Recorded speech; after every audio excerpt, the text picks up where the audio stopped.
Welcome. I know you're happy to be here. I want to get right into it for the first time in a long time. We're just going to talk market all day. We're going to have to do that in a more elegant way than I'm used to because I don't have the audio visual assistance of Bryan McClay. But what I do have are some of the best minds in comics. So I think that'll more than make up for it. If we could, please go around the horn and everybody introduce themselves.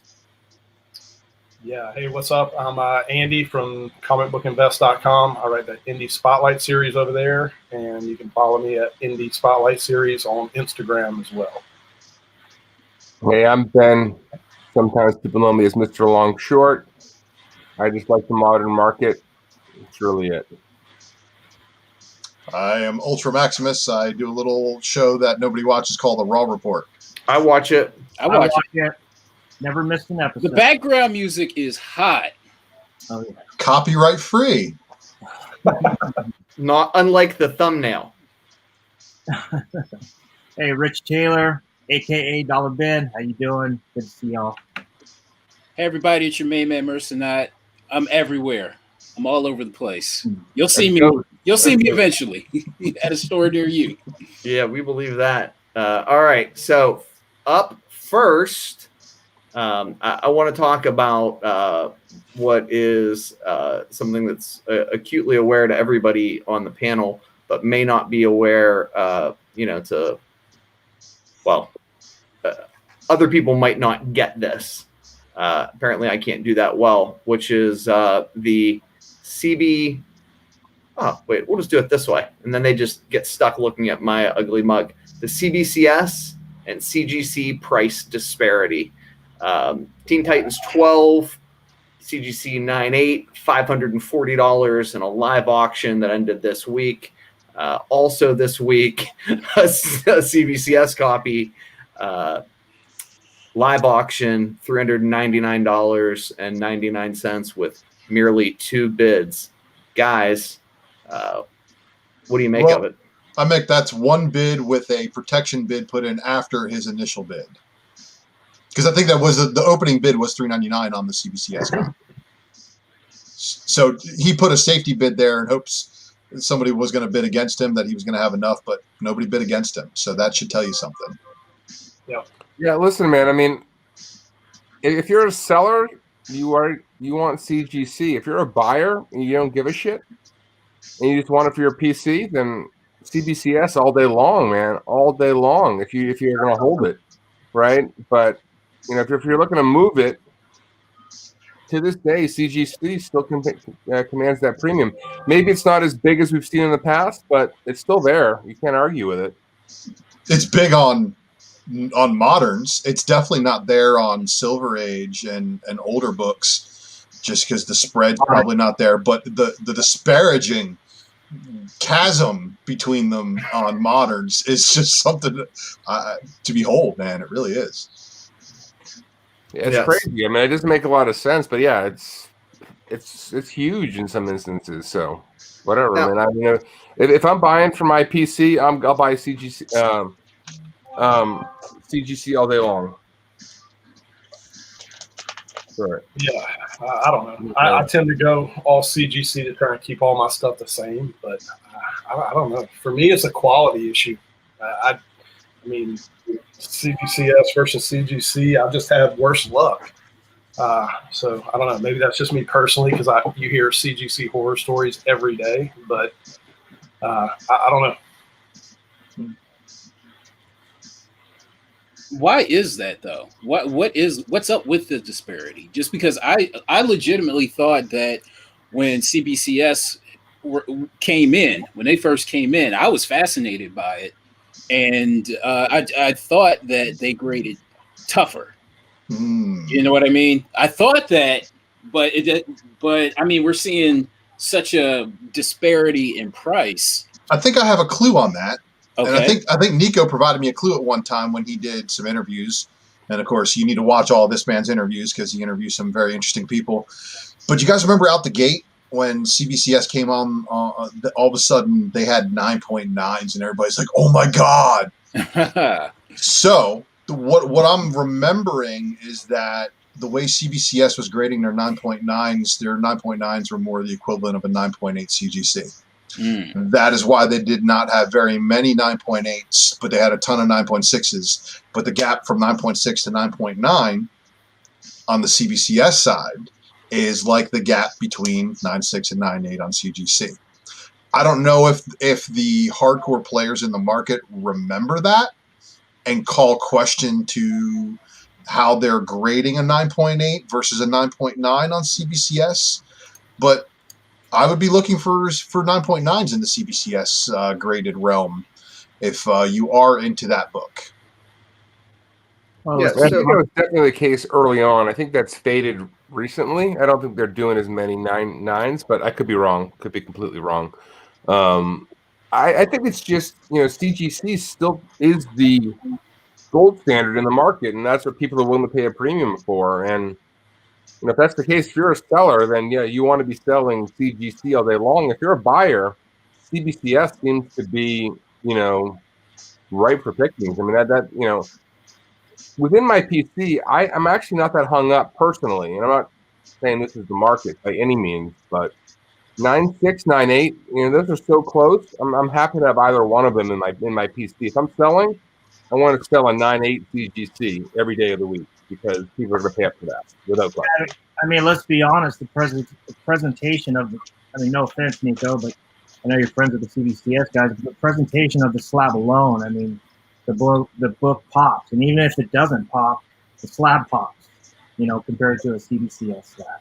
Yeah, I agree with that wholeheartedly. Carter? Yeah, just the slab looks more professional. You have that big bold number up in the corner. Just the number itself looks better. The font. Yeah, the text. Nobody can argue with it. It is the standard, right? So that's why it's commanding a premium. Now, if you're buying and looking to find cracks, CBCS is maybe where you want to be looking. But if you're a seller, no question, right? Okay, so Ben, I want to kind of pull that issue apart. I don't do a lot of buying CBCS books for crossover purposes.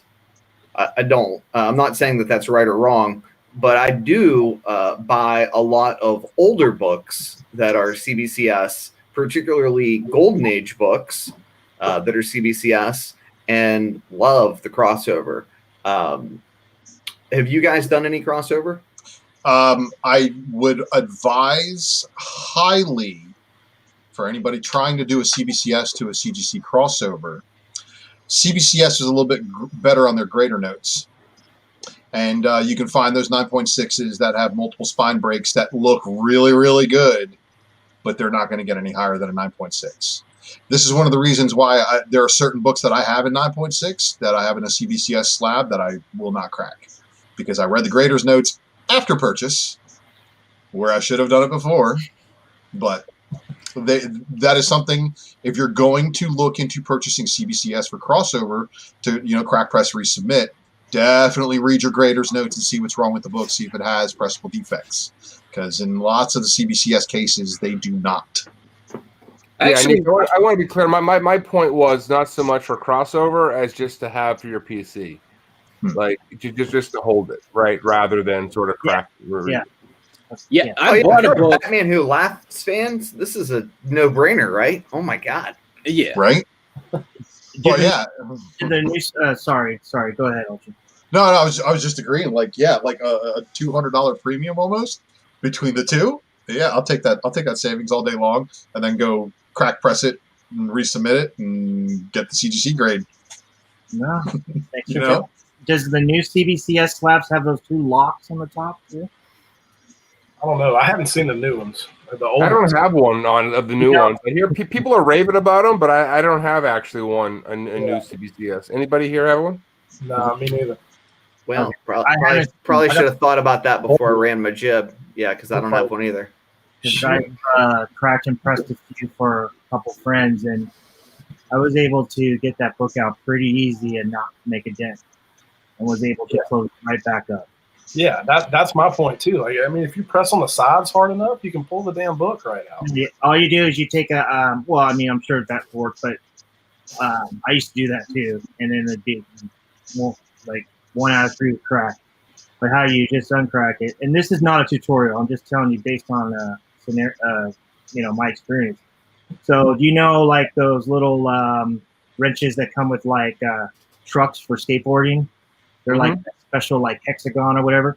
So you take that kind of wrench, it's real thin or whatever, and all you do is you just click and you click. You got to put a little bit of pressure there, and you want to make sure you get it in there. And I'm not saying this. I've ever done this like for devious purposes. I'm just saying this is what I did. And then once I clicked it open, the slab just opened right up beautifully. And then next thing you know, all you do is you just slide the label out. It just slides right out. And remember when somebody got caught doing that? They were swapping labels, leaving the books in the slabs and just swapping the labels out and then relisting the books. Yeah, that's criminal, man. I've always been skeptical. Every time I've bought a CBCS, I'm always like looking into it, going, "Oh man, freaking out." But didn't they do like a color changing security measure? Like if the label was exposed to air, it would like the hologram would change or something along those lines. I think that was on the Signature series. It was on the Signature series. Yeah. Because people were doing the Stan Lee, or when Stan Lee passed, they were doing the Stan Lee Unwitnessed, and then they were switching them out. And I saw the YouTube video, and then there was like some kind of hologram sticker, and then when you opened it up, it like made it green. I mean, I haven't had a personal experience, but yes, I heard about that too. Anyway. So here, Nico, here's all the reasons why the CBCS slabs sell for less. Okay, all right. So there we go. I'm just being honest. Just being honest. I'll rewind and take notes the next time I talk to Steve Borak, if he'll ever show up on the channel ever again. Probably not, but if he does, because he's a kind and decent man, I will try to ask him those questions in an artful, non-inflammatory way. Moving right the fuck along. Holy Christ almighty. So we were talking about 9.6s. I, for one, am just astonished at the price tag on this 9.8. A 9.6 will run you about $1,400. And the 9.8 has now consistently been selling for more than $4,000. I've never seen an escalation like that in such a short amount of time. Can you guys kind of talk about that? Not for a big book like that. Right? Hulk 181 did it. That's a good point. And people thought it was going to do it again. Is ASM 300 the Hulk 181 of the Copper Age? I mean, it's like iconic, but it's not exactly rare, right? I mean, neither is Hulk 181. Yeah. I mean, what is there, about 450,000, 400,000 of those ASM 300s? And that could be right. I had like 300, 350 in my head, but maybe it's closer to 4. It's a big number, regardless, whatever it is. I mean, the chances that the gap between a Hulk 181, which is what, 1973, 72, to an ASM 300, which is what, 88, 89? 88. 88, yeah. Or you're going to find way more high-grade copies than you are Hulk 181s. So, I mean, there's probably more ASM 300s out there than there actually is Hulk 181s that are worth grading, or you know what I mean? And yeah. 88 is where direct market and newsstand were neck and neck with distribution. That's right. Most people miss that, right? They were 50-50 at that point, right? I mean, and then that's when the takeaway. They started, the direct market started to take off. More local comic shops, specialty comic shops started opening up. A lot of sports card retailers started carrying a Diamond account, making them a direct market shop. So the disparaging sales between newsstand and direct honestly should be negated, and it should be a pretty fairly even market for both newsstand and direct with this book. Even though, people tend to say, "Oh, my Hallmark store took very crap care of their comics." Well, yeah, so did a lot of the other newsstands. So did a lot of direct stores too, man. One of my stores to this day, a lot of direct stores continue to take terrible care of their books. My LCS growing up in '88, it was a store in New Jersey. It was away from my grandparents' bakery, but they had those metal drop-in bins that they would put all the new issues in. So yeah, I mean they're creased day of. Yep. But I mean, yeah, that's the reason why everybody's like, oh, but in high grade, yes, high grade is a given. If you can find anything older than 20 years old and it's in 9.8 condition, that's gradable, obviously out the gate. But it shouldn't be the only reason why you want to grade that book just because it is a 9.8 in an older book. Yeah, I mean, I think the premium that we're seeing for ASM 300 in newsstand is a little extreme given the split. There should be something because some of those books are returnable. They got the shit kicked out of them, but not 2-3x. That's bonkers in my opinion, man. It should be a lot tighter than that, right? Maybe there's a 25% premium or something like that, but not. You're not talking about a premium with respect to ASM 300, which existed for a long time, but it's really apparently flattened out. Although I haven't seen a newsstand sell since this crazy price escalation, but the price escalation was only really 30 days old. Yeah. So, and this has caused other books to see play too, because the ASM the 300 has been pushed so far out of people's reach. 316 has seen exponential growth over the last couple of weeks as well. Yes. Unquestionably. Now, let me ask you guys about a different book. This one right here, because it has not seen any sort of huge price increase. You know what? Opinions? There's a lot of these. There's a lot of these. Well, I'll give you one good reason, and Sleepy John knows this one.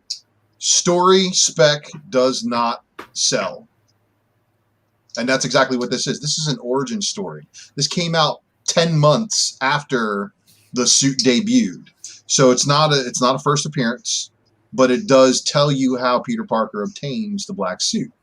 So in this world of where only the first appearance in print matters, well, I guess the origin stories don't matter so much anymore. Well, how much is 252 going for? I mean, I think Ultra's right in the moment, but I think origin stories, like if you think back to Wizard back in the 90s, right? They had a couple of within sort of their price guide of things that mattered. Origins are one of them.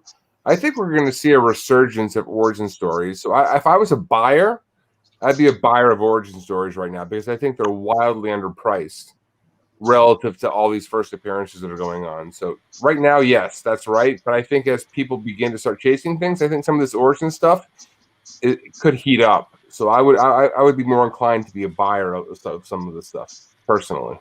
And right now we live in a, I guess you could say, a home entertainment age. People are actually reading their books because there's nothing else to do, besides be on the internet. Right. You can read books also if you don't want to, crease them or what have you. But I mean, an origin story is just that much more, beef, tangible. And I think a lot of people are going to be getting into that compared to the last, I'd say from 2014 to 2019, most people were, it was a confirmed first appearance from their friend or YouTube. It was just put away in a box, There wasn't many ultras out there that actually read the book.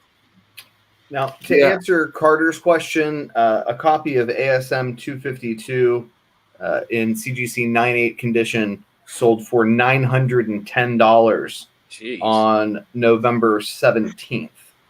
A copy sold for $960 at the end of October. So that book continues to command a huge number. My, inquiry is, will we see a return for Secret Wars number 8 It doesn't look like we'll necessarily see that story on the big screen, but what the hell do I know? Here comes the multiverse. Maybe we do get a Secret Wars. I just know that when I was a kid,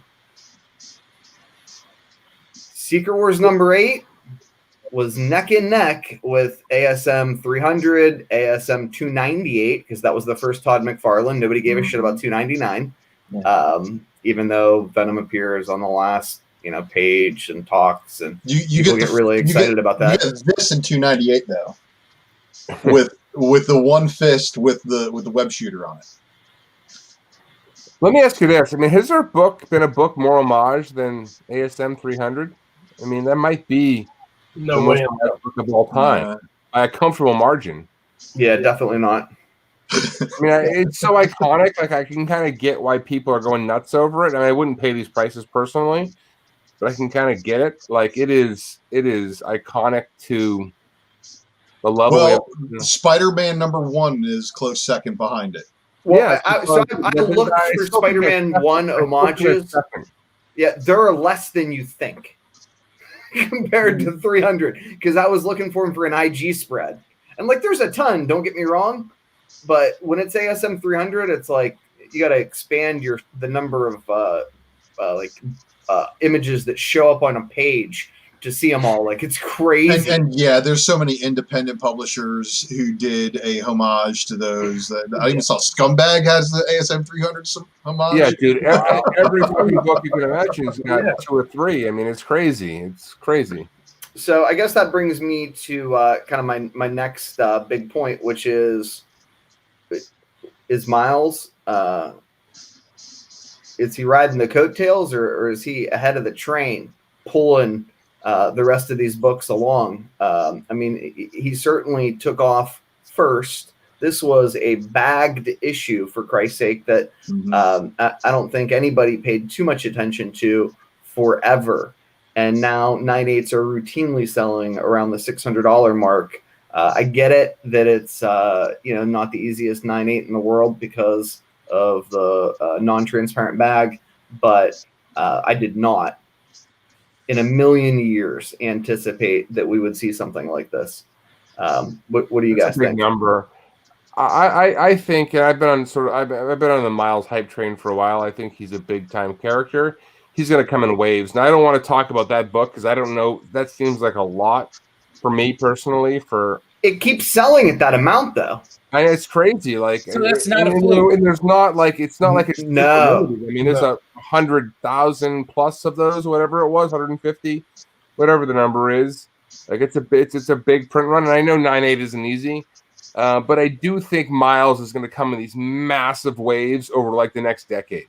Like, Miles ain't stopping, right? You're gonna get lulls, but you're gonna get huge pushes, right? We're gonna break highs like over and over and over again, in my opinion, on this character. So how many times have we seen this? I mean, this is nothing new. I mean, this is a normal trend. Once we're priced out of the first appearance, they don't go to the second appearance; they go to the first solo title.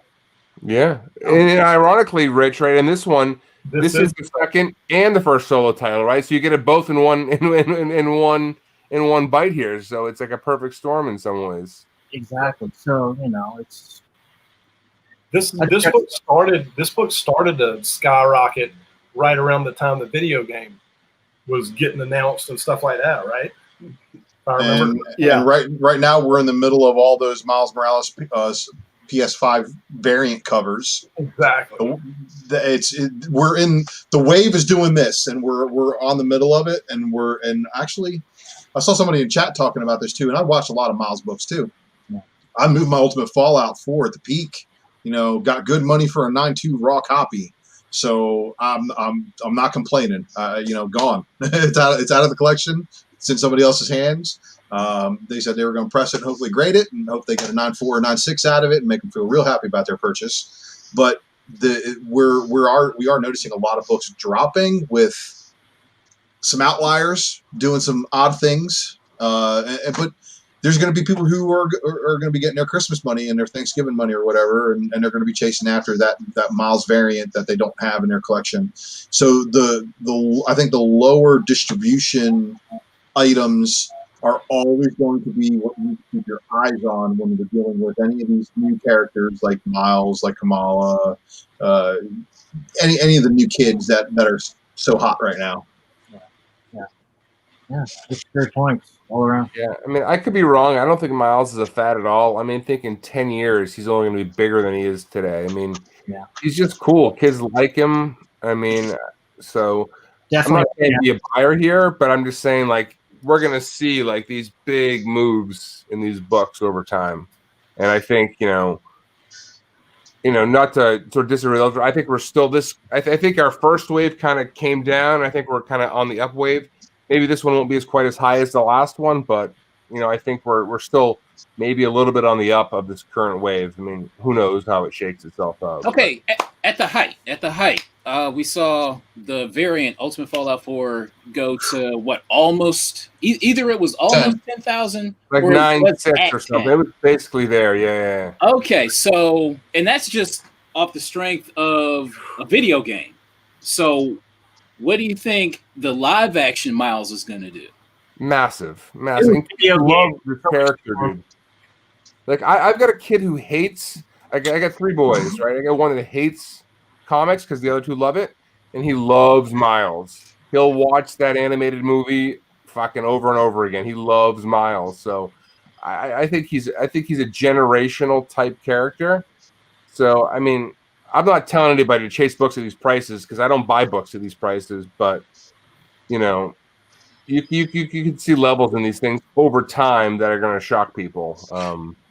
But okay, now is that the ASM 15 of modern variants?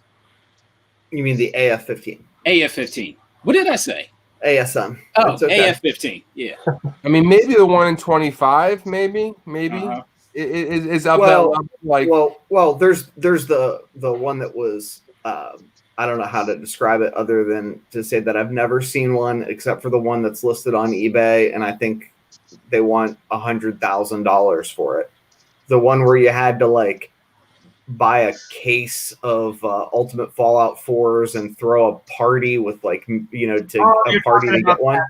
That promotional they had, and it was I think 10 copies maybe. What the fuck is copies. This? I don't even. Yeah, we talked about that, me and you, on IG before we got on the team together. Dan, remember we were talking about the Pacelli second print and how high the orders are on the second print variant, which is what, a third print actually.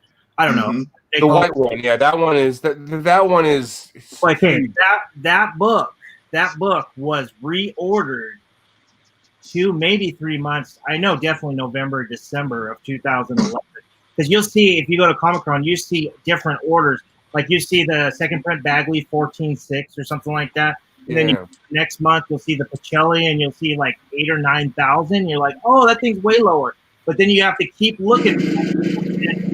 Reordered, and what it was reordered at 19,000 reordered, and then another 11,000 came out. Yeah, it's like 30 for that. Yeah. But here's what Nico's talking about. The reason why that happened was because they were Diamond was pumping that book, right, or Marlboro through Diamond, and they got a hold of Diamond accounts, and they said, hey, look, if you reorder this book, you will go in a raffle. You'll have a chance to win 10. There's 10 copies printed total, just 10 copies printed of I think it's either the Bagley or the Pacelli, but it's a black and white cover. Oh shit! I haven't even seen that. That's crazy. So it was reordered those months. It was reordered those months. Hopefully, Ultra's going to pull it down. I can do it if he can't. Did you not try to pull it down? Oh no, I couldn't find the image. Okay, I'll get it for us while you guys talk. This is how I found out. Nobody told me this. I didn't look for it. Hey, I heard this. This was a total accident. I was just looking for. I was talking to the guy on Comic-Con, the guy that owns Comic-Con on Twitter, and I was asking him, hey, do you have a consistent number for the second print Pacelli? Because those reordered months. And then he's like, yeah, the UK got a 10% haircut. Going with all, great guy, by the way. And so while I was talking to him, I Googled it, and boom, I went right into a 2011 link into Diamond, and I went into it, and that was it. boom, I went right into the. It was basically the advertisement for like I was the retailer. I was like, holy crap, like and I couldn't get any further. But yeah, I mean that's basically what it was. That's how that book got reordered, and it wasn't reordered consistently. I think it was released in like September, and then it was reordered like the last 2 or 3 months of the year. So this was like an ongoing like 60, 90 day, 120 day process. All right, I found it. The second instance was by Diamond as an incentive to order 5,000 copies. Yeah, can you do this? Do we know how to share screen? Yeah. Okay, so can you do that? Do you know how to do that? The Pachuli sketch. Hit me. What do I do? Just hit share screen? I believe my screen is shared to you, so if you can see that, I don't know how to do it on your end. You're gonna blow this shit up. I can tell it right now. All right, you got me. Now share the screen that I'm sharing. Well, that didn't work out. No. Hold on. We're gonna keep trying here because I believe that share screen, entire screen. No, I don't want it to be my entire screen. Sorry, guys, we're still learning. Yeah, where's McClay when I need him? Brian, come on, get out. Did you hit the little share screen button down at the bottom? Yes, my screen is ready to be shared to you, but you need to either share the application tab. Oh, I see it. Watch. That's so funny. Hold on, wait. Make it bigger. Come on, you can do it. Amazing. We're gonna do it. There we go. All right, so the second instance was by Diamond as an incentive to order 5,000 copies of Ultimate Fallout number 4 or Ultimate Comics Fallout number 4 second printing Bagley variant or any combination of the two. In this instance, the print run of the comic was actually stated as 20. Obviously, they say this begs to further question. Were only 10 available for each offer, or 30 in total, or more printed? And it's this. This one right here. Okay. Yeah. This book has been a ghost for a while. I thought, I thought it was an Ultimate Fallout 4 sketch that you guys. No, it's this. This book has been. Yeah, this thing has been a ghost for a while, man. So, but here's the stipulations: you had to order 5,000 copies of Ultimate Fallout 4. Or the second print. So you had to order 5,000 copies just to get one. So it's a 1 in 5,000, I guess you could say. And this predates all of the insane 1 in 5,000 stupid variants that we have now, giving it this is the reason why Recall Comics has it up on top, because it's insane. That book is genuinely super fucking rare. I mean, so is that 14.6 orders on that second print Bagley? Is that inaccurate? No, that's actually spot on. The book that has the much bigger run is the Pacelli, right? A lot of people thought that was sort of in line with the Bagley, but I think that thing is it's like 38,000. Yeah, it's almost 40K on that thing, but right? Based on what he just showed us, that Pacelli is not named in there. They're talking about the Bagley. Yeah. So and it doesn't Comicron, it doesn't say, when you go to Comicron, it doesn't say this is second print variant Pacelli. It just says Ultimate Fallout 4. I mean, it's not detailed, so we don't know if that's a Bagley or a Pacelli. I mean, based on that. Yeah, right? I mean, my guess that's probably the Bagley. It's that book. Because I mean, if the first print and the second print were both eligible, it's got to be the Bagley in that case, because that Pacelli is technically a third print. So the only other notes that they have on this thing, they say, is in addition to the incentive offers above, there's also anecdotal evidence allegedly from a Marvel source stating that far in excess of 10 copies were created and was in fact a box of them that were given out at various conventions. The number of CGC recorded gradings for these was only 5 in late February 2015. There are sought-after variants, or more so, if more than, say, 20 were around, it would be likely that CGC would have graded more, given quite a bit of time has passed since they were printed. There's no definitive number for the print run, so all we can do is speculate that it is at least 20, but could be up to 80. And there are none available for sale. If it's 80, I'd be surprised, man. Like, I've looked at that book. Like, I've seen a couple of them show up. I mean, it is genuinely a ghost. I mean, yeah, I looked for it before Miles took off, and there were none. And then Miles took off, and one popped up in the market. For like 10K, right? Or something crazy like that? Yeah, or? And it was at that point I was like, well, this is over. You can Google that promotion. It's still available. It's open. I mean, it's still available. But yeah, in the comments, a couple people were talking about Pacelli. Pacelli did do the second print variant, the white with the face. It's technically, like Ben said, a third print, in my opinion. Yeah. It's labeled as a second, but I think it's really technically a third print book. I mean, it has to be, right? I don't know. I don't work at the damn print shop. And I think a lot of those, I mean, I talked to my local LCS. They got a bunch of those for free. Those were some promotional books. There's a lot of those white ones out there, those Pacellis. Yeah. What are those Bagleys going for now at 9/8?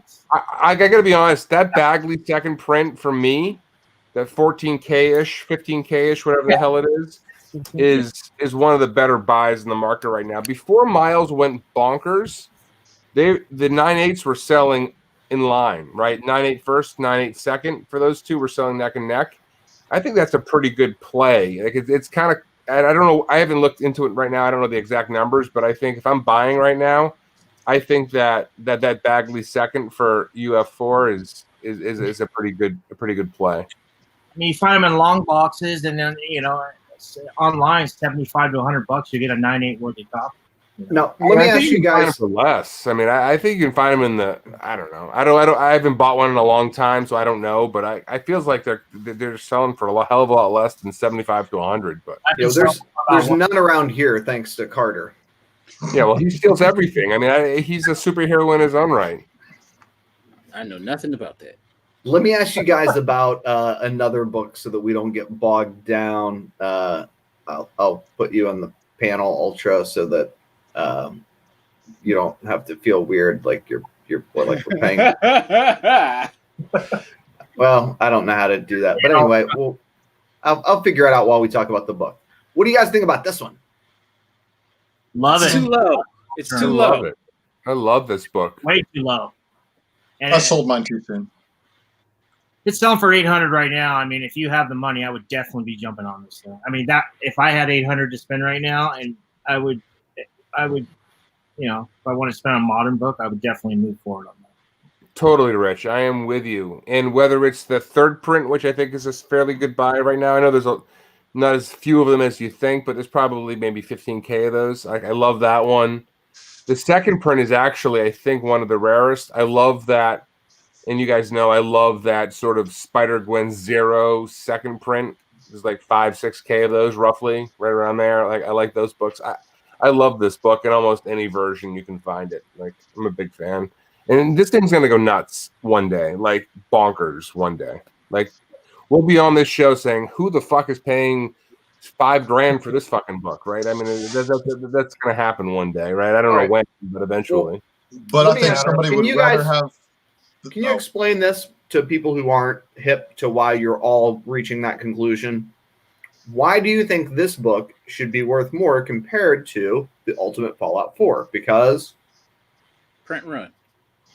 Well, It's like 55. but Carter, we don't know 75. print runs. All we know are Sales Comic figures. Con direct market distribution numbers. But we can intuit that based on what we do know, that the print run on fucking Ultimate Fallout 4 in all of its iterations was like exponentially higher than it was on this Edge of Spider-Verse 2, right? I mean, that's that But- everybody sort of agrees on that point, come right? on, However, over why Edge of Spider-Verse 2 does not sell for the same amount as Ultimate Fallout 4 regular covers. No, it does not. The variants for both of those do not sell for the same amount either. And that is kind of why there's no sense. There's no sense in this market. Miles is the better character just because of that. Because of the sales that Miles' variants get with the amount of sales that Miles got versus the availability of the Gwen stuff. Yeah, the Gwen stuff sells really well. Edge of Spider-Verse 2 sells for more than Ultimate Fallout 4 does in regular version. But look at the variants of those two. the land variant sells for good money, but does it sell for as much as the Djurjevic? No, it doesn't. I don't love that land variant though, personally. Like, I mean, I guess from a scarcity standpoint, they're right there. Land's probably more scarce, right? I just don't love it the way I love the other one, but that's personal preference. Let's be real. We look at that. I mean, at least for us six, we breathe, eat, think, dream about comics all day. So we see something like that and we go, God, it should be more. But to the average person, probably they're like, oh my God, that's a lot of money, because I don't really know that character like I know Miles, because Miles has his own movie. But then on the other hand, on our point of view, well, we look at that, okay, well, guess who was the co-star of Miles' movie, right? And his girlfriend, and then we speculate, we invest. We can't tell the future, but we try to be bullish in the sense that we go, okay, well, based on the comics, this is his lady for a long time, and they have a long history together. And it looks like Sony or what have you was moving that way in the first Into the Spider-Verse. So this is a great investment. Was the fact that Gwen Stacy was the fact that Gwen Stacy, she was already a character before her alternate universe superhero version. Does that have anything to do with it? I think it has a lot to do with it. Yeah. Okay. I mean, it's an element. I mean, technically, Spider-Man existed as well. I mean, I know Miles isn't Peter, right? But Gwen is Gwen, so it gets a little murky. Yeah. I mean, I think she's a female character too. Book, the Gwen book is probably the better play longer term. If the choice is one or the other, but they're both going to be big characters, I think, over the next 10 years. I mean, I don't want to state the obvious, but Gwen is a female character. Yeah. And Wonder Woman's first appearance does not sell for as much money as Batman's first appearance, does not sell for as much money as male characters, right? But what does Amazing Spider-Man 31 sell for? Not much, buddy. Not much. Not much. Not like I think it should, but what the Nico, you bring up a good point, but most of the cool characters coming up are all female, man. Like I'm not suggesting that it may not change. I'm not suggesting that it may not be changing. Is spot on. Your observation is, but I'm wondering, like, if you think about like where the pent up freaking like interesting characters are, America Chavez, Kamala Khan. Gwen Stacy, Kamala Khan. I mean, you go down the list, right? They're all female for the most part. And like, I liked the female characters growing up. There was a difference to them. So like, if anything, I think that's more of an opportunity than anything else, because I think both guys and girls are going to gravitate towards them. You're right, but I think that's, I don't know, man. I think that might be an opportunity more than like a structural issue. Well, let's talk about let's talk about something completely different, which is a female character that everybody seems real bullish on. It's been a Star Wars weekend for the comic market, and Asajj Ventress has little to no rumors about her appearing on The Mandalorian. I mean, this book is a monster just by virtue of people's love for the character. I see people clicking off promptly because they're like, well, fuck, I don't know anything about Star Wars. And get familiar. Yeah, and I remember Andy reminded me when he and I were on a podcast together being like, fuck that. I'm not dealing with these Star Wars comics. And here we are, we've come full circle. I know I've been buying them. I know Carter's been buying them because I get there and get his crumbs after he's been to a store before me. Sleepy's out, crushing it. We've got some guys in Pittsburgh that are super bullish, and these books are just big books. That particular one has been a $600 solid 9.8 for, I don't know, a month or two now, maybe a little longer. What do you guys think? I mean, long term, is Disney Star Wars here to stay in the comic community? Yeah. Yeah, I think so. I mean, Tip of it's the not my iceberg. game, but I think it's not going anywhere, man. I think it's ripe for good spec. For a long while. I mean, there's so many different directions they can go. I mean, so many spinoffs. I mean, there's just shit out there waiting to be discovered on all these dark horse books and all. I mean, it's crazy. It's endless, really, right? I mean, like, there's no end to this. I mean, I think it's. I wish I was more up to speed on it, man, because I think there's good money to be had there. I just don't fucking know my game there. So, but Oh, God bless if those- I was on it a year ago, just a year ago, Oh, we've been cleaning Katie, up. bar the door. Oh, Woo! can you imagine? Like, because Carter and I got in late. We were picking Yeah. up people's crumbs. I got in like in May, like in late May. That's probably the same as me. Sleepy, to his credit, was in earlier than both of us, but he and I were in this chat with Marco, and basically Marco would be saying things, and I would be just telling him, like, I don't know what the fuck you're talking about. Hey, I don't know if those are typos or people's names. I don't understand any of it. I don't care. Make it stop. Like, I was like a petulant child trying to stomp my feet. And then I started watching those YouTube videos. And might I add, there's not a lot of good summary videos. It's like a lot of work to like begin to sort of like unwrap that stuff. But it's been worth it. Mm-hmm. Yeah. It's been fun. It's got like the whole Star Wars thing. It got me like going back to shops that I thought I'd never go back to, just because I'm like, oh, maybe they got some Star Wars. You know what I mean? Yep. Yeah, and it was like something new that I could learn about. Mhm. Andy and I talked a lot about how we love independent comics because there's always new stuff. You know, it feels like as much as I really enjoy Miles, as much as I really like Gwen, like, all right, I see what you guys are doing here. You know, and they've done that authentically, but Lord knows Weapon H wasn't so authentic. There's like lots of like tried and failed sort of amalgam re-envisionings, you know, old characters. But for Star Wars, it was like all new. So that was neat too. I don't know if it's going to keep being like that or not. I wanted to just take a moment. I see a Facebook user asked a question. Can y'all do a Spec and Best show that is only Silver Age? I think he needs to check out the Vintage Voyage, and they'll take care of your Silver Age fix. I think they're doing Silver Age Batman on Sunday, and love that stuff. You know, it's a little bit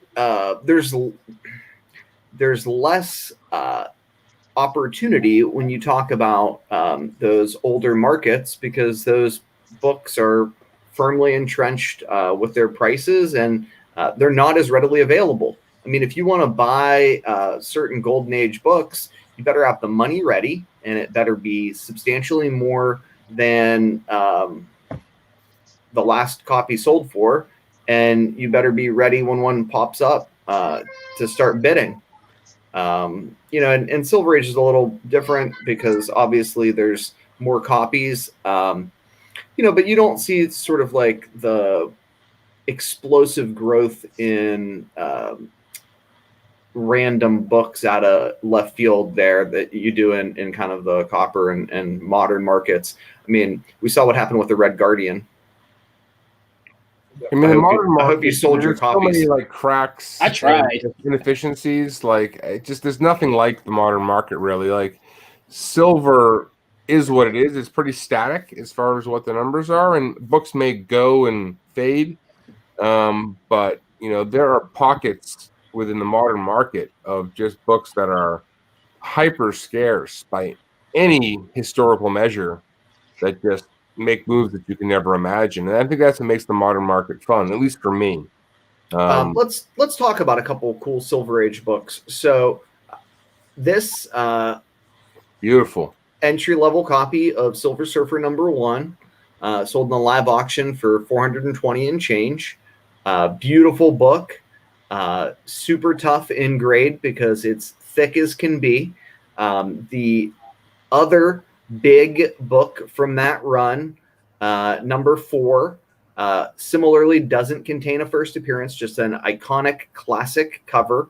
And then the other book that we are seeing, right, which is an anomaly that I think is getting a lot of attention, is this issue, number 3. And it's really movie driven, right? People are hypothesizing that Mephisto may be the big bad for a lot of the forthcoming Marvel films, that he may take center stage in the WandaVision series, into Doctor Strange, and spin out Ghost Rider. I mean, there's a ton of speculation, on a ton of rumors going on.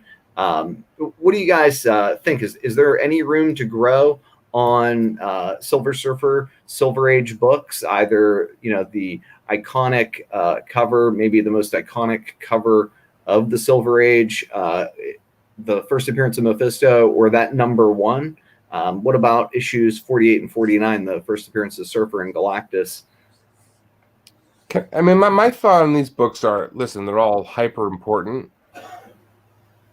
The difference between modern books and these books is that these Silver Age books are largely driven by grade, right? The higher the grade, the more valuable they are, which obviously is pretty obvious. But that what makes them hyper scarce. Anything 8.5, 9.0, anything above that are pretty tough books. And that's where all the money is going to be chasing, right? If you really want to get big numbers behind those books, versus the modern age, there's different drivers. Now, I do think Silver Surfer is a massively important character, and will continue to be with the MCU. So all the books you mentioned, George, are likely to catch some heat. But the difference in my opinion, moderns and silvers are strictly down to grade. Those highest grade books are going to catch prices that are astronomical. Everything else is sort of going to fall where it is.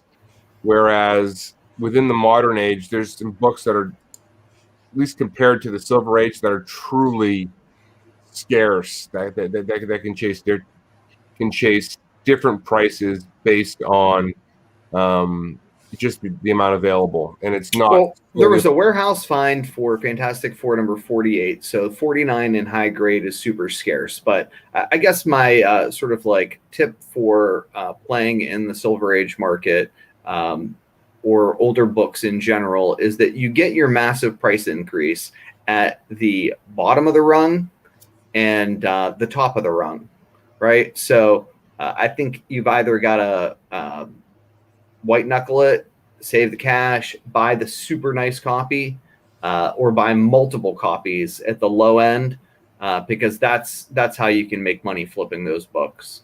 There's so many of them. When you post these books for sale, you're competing against a lot of other sellers, right? I mean, I tend to stay away from this market for that reason. But if you buy smart and sell smart, you can definitely do really well. But you definitely have to catch a huge demand wave, right, to move the prices on some of these books. Well, price on the first appearance of Mephisto is jumping. What do you guys?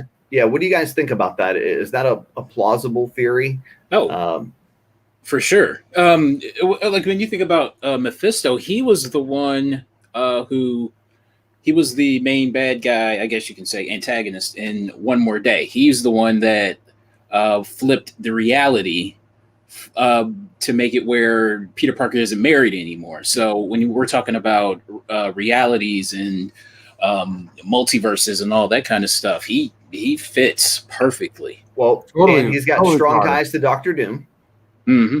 Yeah, and for him to tie that character, make him important with MCU, I think is a fat pitch, right? I mean, I think Carter's right? I mean, there's a lot they can do to make that character appealing for the big screen. And on top of that, that cover is on point. It's a great cover. Oh my God! Right? Yeah, as good as they get. Cover is half the battle. Yeah, that's a must-have in every collector's. I mean, even before all the movie rumors in Doctor Strange. Yeah. You didn't need a movie rumor to get that. You didn't.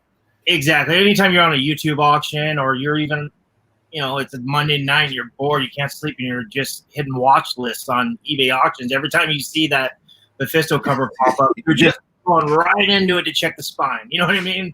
So it's a must have, and I've never had it in my collection. I definitely wish I could. Oh man, it's eye catching as hell, right? That cover. I mean, that's I sold a nice copy like a dum-dum. I don't want to talk about it. But for the record, I did well. Yeah, I did well. Those books are tough to press.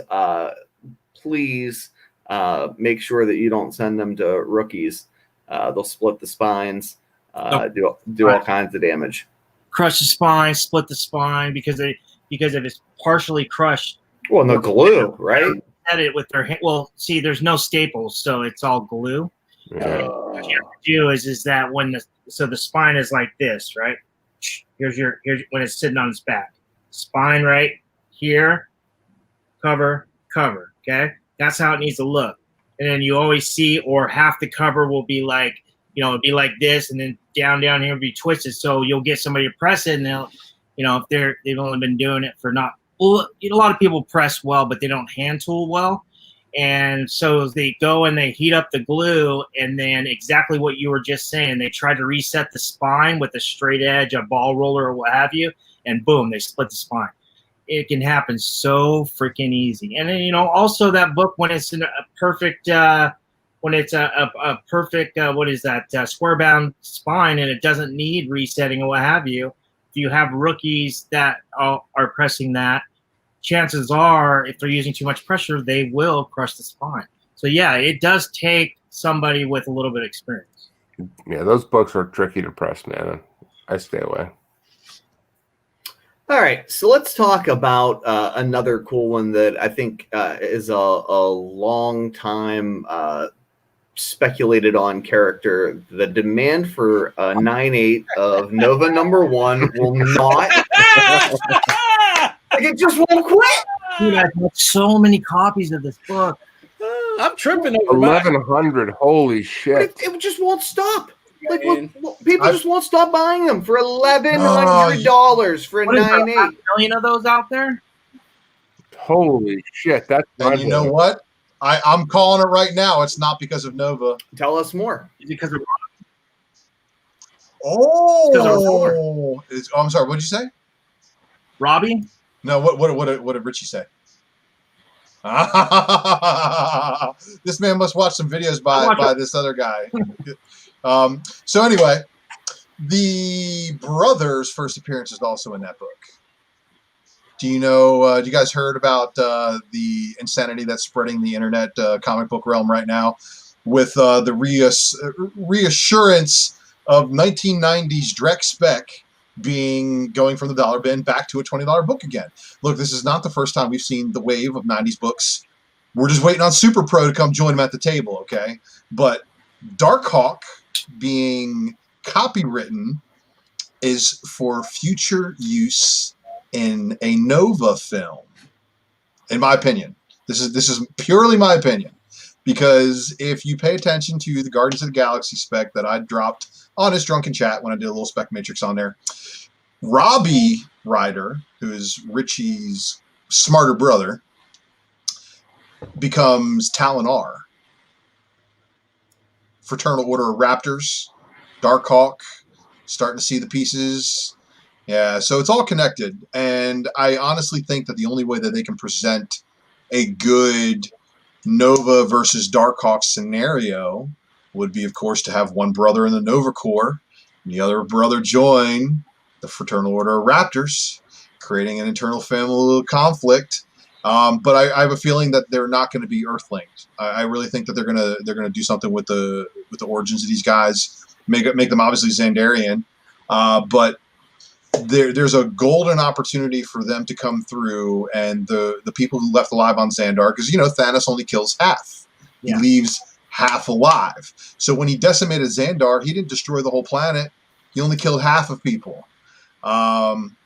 That leaves a lot of storytelling to go with there. And I really, really foresee Robbie Ryder emerging as the better of the Ryder brothers, and Nova #1 taking its place via that method.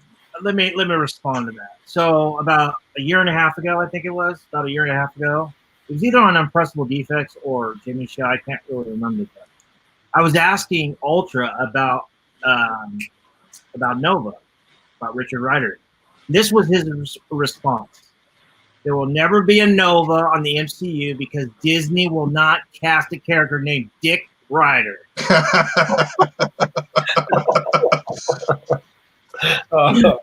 Right? You hear that? I do remember that. And that's I was something. shocked. I was like, what? And then I was like, okay, maybe he's joking. But it's good. Strong possibility they still won't do it. I mean, you never know. But Robbie Rider, a little bit more of a household-friendly name. Can't be made fun of as much as Richard Rider can be made fun of in disparaging ways. My stepdad's name is Richard, so believe me, he's got it. My grandfather's name is Richard.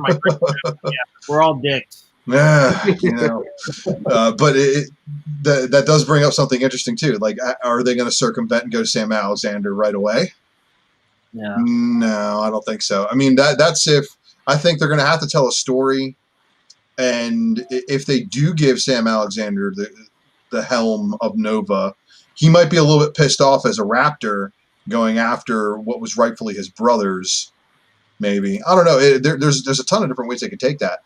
But the Talon R stuff that evolves from Nova into the all new Guardians of the Galaxy, and then there was that one Matina cover where it was a regular cover with no variants. It's half Talon R, half Nova. All of those I broke down and talked about the appearances and again, Fraternal Order Raptors in the War Kings Ascension Darkhawk #1. But I think it's all tied together, and I think that's the reason why the Darkhawk books are selling the way they are. All right, guys, can I ask you about another one that I mean, like, I get it, but I don't fucking get it. Holy shit! Love it. I mean, look, I love Blue Marvel. I do. I love the character. I love the story. I think it's that's awesome. a good price. Nobody's read this fucking story. Nobody can afford to trade paperback. Nobody can afford to. 17,300-ish in sales figures for issue #1. Yeah, that's right, why. Guys, I got other reasons. But come the fuck on! Like, it's selling at a price tag that you would assume that there would at least be some theoretical news. He's the modern Moon Knight, man. He's just fucking cool. We're just gonna buy it because he's fucking cool. That's one of many. Okay. Also, what Ultra just said. What under 17.5 in circulation. Reports in 2009, 2009ish. I'm just trying to play devil's advocate for the record. Like, I really do enjoy you guys defending my man. Anyway, keep going. Retailers have reported that I know that, well, my LCS, the lady I did business with, all hers were damaged. She had to send them almost all back. But you also, if you go onto Reddit, there are subreddits for Blue Marvel, for Adam Brashear. There is a pop culture following for this character. And, it's not...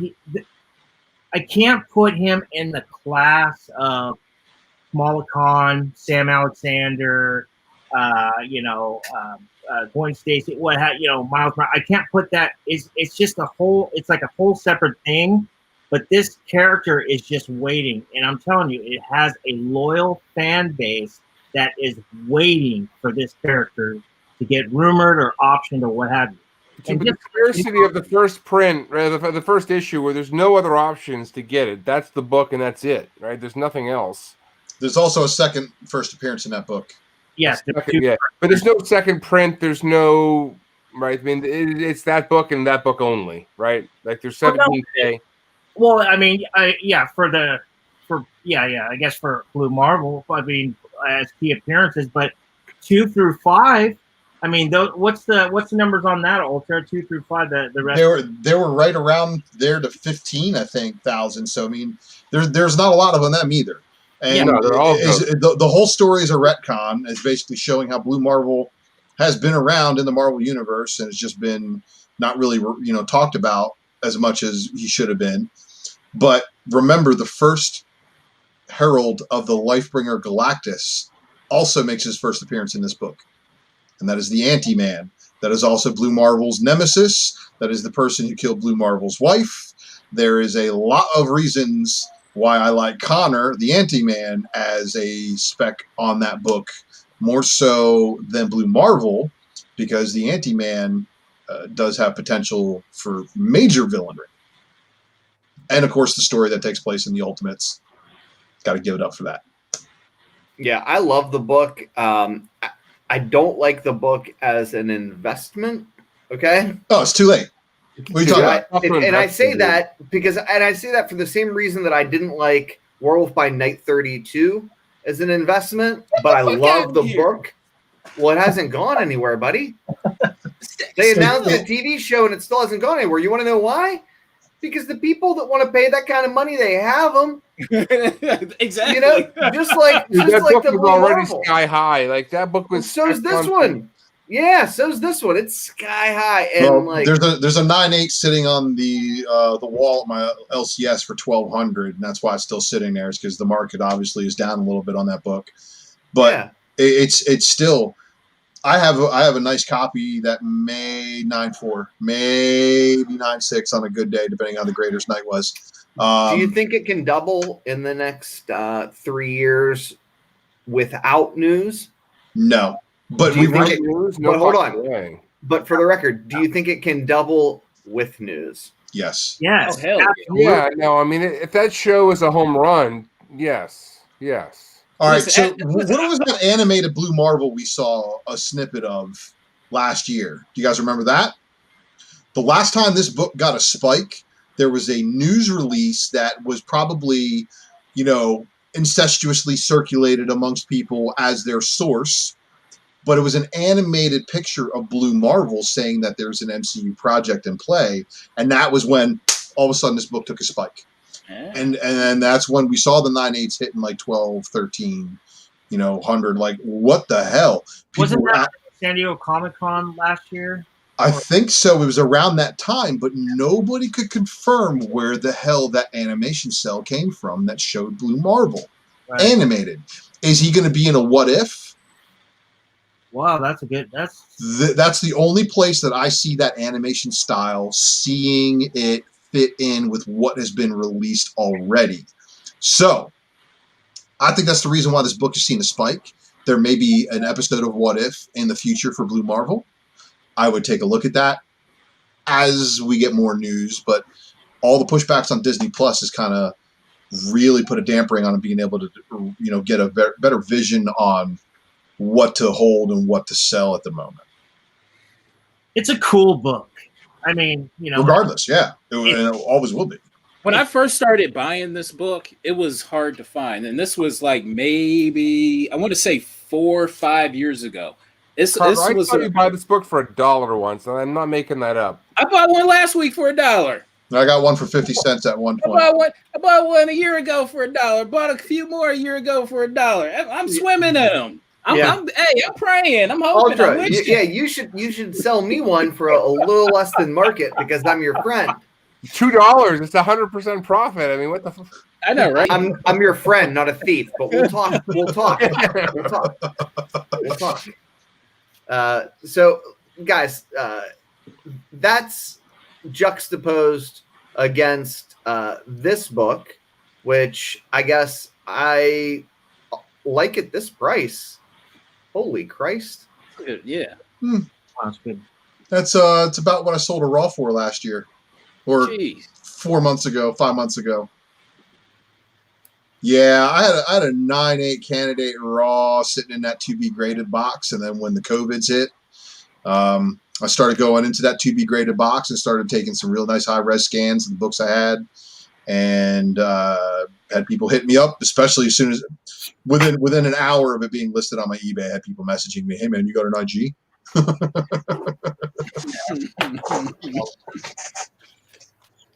So, guys, obviously, Kate Bishop is coming to live action. We're pretty confident about who's going to be playing her. This book is not as rare by any stretch of the imagination. Will it become a scarce book when demand goes through the roof, when the public figures out about Kate Bishop, or is it going to suffer in much the same way as Gwen Stacy's Gwenpool, because it's a female George, character? That's really harsh. I mean, I don't know. I love Hawkeye. You know I do. You know it's one of my all-time favorites, and I'm just curious what's going to happen, because that book was it's at half price, right? 85 and 100K roughly. We're talking for that book somewhere in that. Yeah, but 9/8 were $700 at one point in time in the last 3 to 6 months. Yeah, I mean, they went nuts because people were specking on the collection of characters, right? So if it's just Kate Bishop, I'm not sure she's enough to push that astronaut. It's really everybody else. Like, it's Kate plus Patriot, Hulk, who else is in there. Okay. I like the director's cut there. It was a lot cheaper. I think it's gone up a lot since now. I mean, that's probably in the 20K neighborhood, somewhere around there. So I was liking that book a lot more for the price 6-7 months ago. But I think this book's around to stay. I mean, 700 for 9/8, that seems like a lot. Like, I wouldn't be putting that kind of money into this book ever. But you make good points, Ben, and it makes sense. But I disagree. I think that book was solely driven by Kate Bishop. I mean, I honestly think that book was solely driven by Kate Bishop. I mean, it may have been. I mean, her appearance in that book is not like earth-shattering. I mean, she's definitely in there. It just, to me, felt like when that book got super hot, it was her plus like everybody else in the mix for me. Appearances don't really do that good on the market. I mean, you know, with the exception of like New Agents of Atlas, I mean, there's only so many of those books, you know. I mean, well, actually, that book was reordered, so there's a lot of them. But point being is, this team appearances, first team appearances, very few and far between to get. And is that even the official team appearance? That's just all those characters, right? Yeah, I think Teddy had the sword when that book was at 700. But again, it was a Kate Bishop thing for me, at least in my mind. My point was more that 365 is, back to where it's been for a long, long time. And in a market where everything is popping, I just kind of wondered what you guys thought about that book. Well, that book was $140 to $200 book for a long time. And then the Haley Steinfeld news came out, and then it skyrocketed the first time. This was like the end of football season last year. And then that news, then Charles Murphy wrote that report saying that, and he was like the first one to come out saying that her casting was postponed or possibly canceled indefinitely or what have you. People jumped all over him. And long story short, here we are today.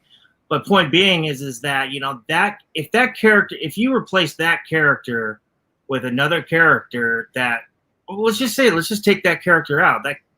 That book is a $40, $50 book. 9/8. She definitely has the most near-term tangible heat, right, for her own show. Like, Kate Bishop is a cool fucking character. I like Kate Bishop. I've written about Kate Bishop. I think there's maybe some better books to play Kate Bishop theoretically on price. Maybe not so much anymore, but I think you're right. If you take her out of it, that book collapses, right? Yeah.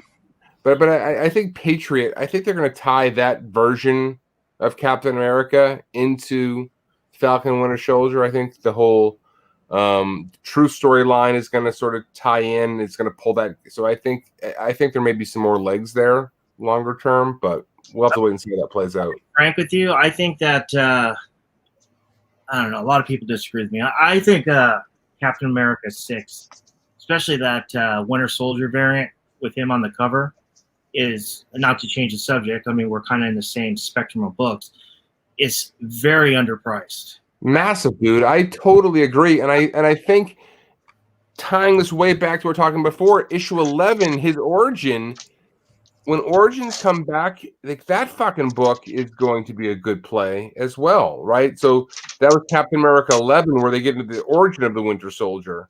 Like, I think that stuff is going to matter in the future, I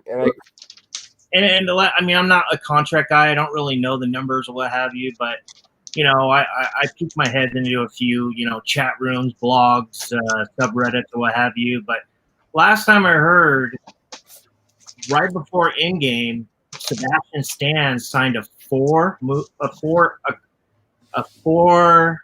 series or movie contract. So he was four project contract. So chances are, if that was true, if there's any truth in that, he's going to make it out of Falcon and the Winter Soldier. Totally. I think Robert Fordham. He's around for a while.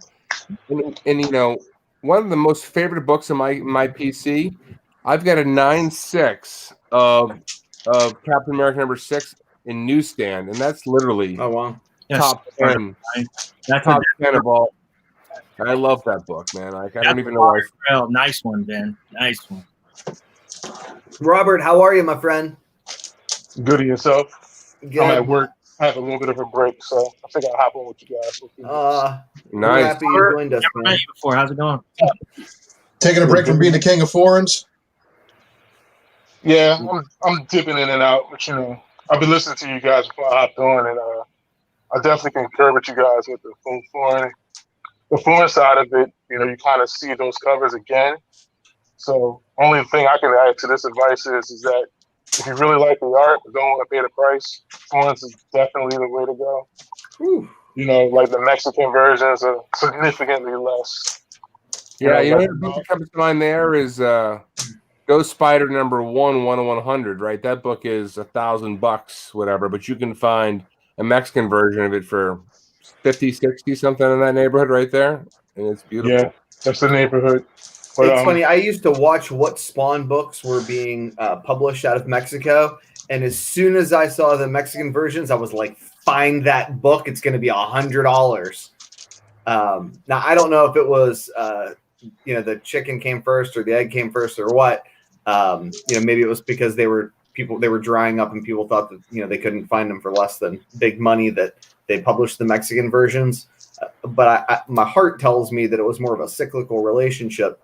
The stuff that I'm more interested in, though, Robert, are those covers that come out of, you know, wherever, that aren't published here in the United States. For example, we put a picture of a Delato Wolverine in a Fantastic Four uniform on the IG page, and I didn't know that was a Panini book until after.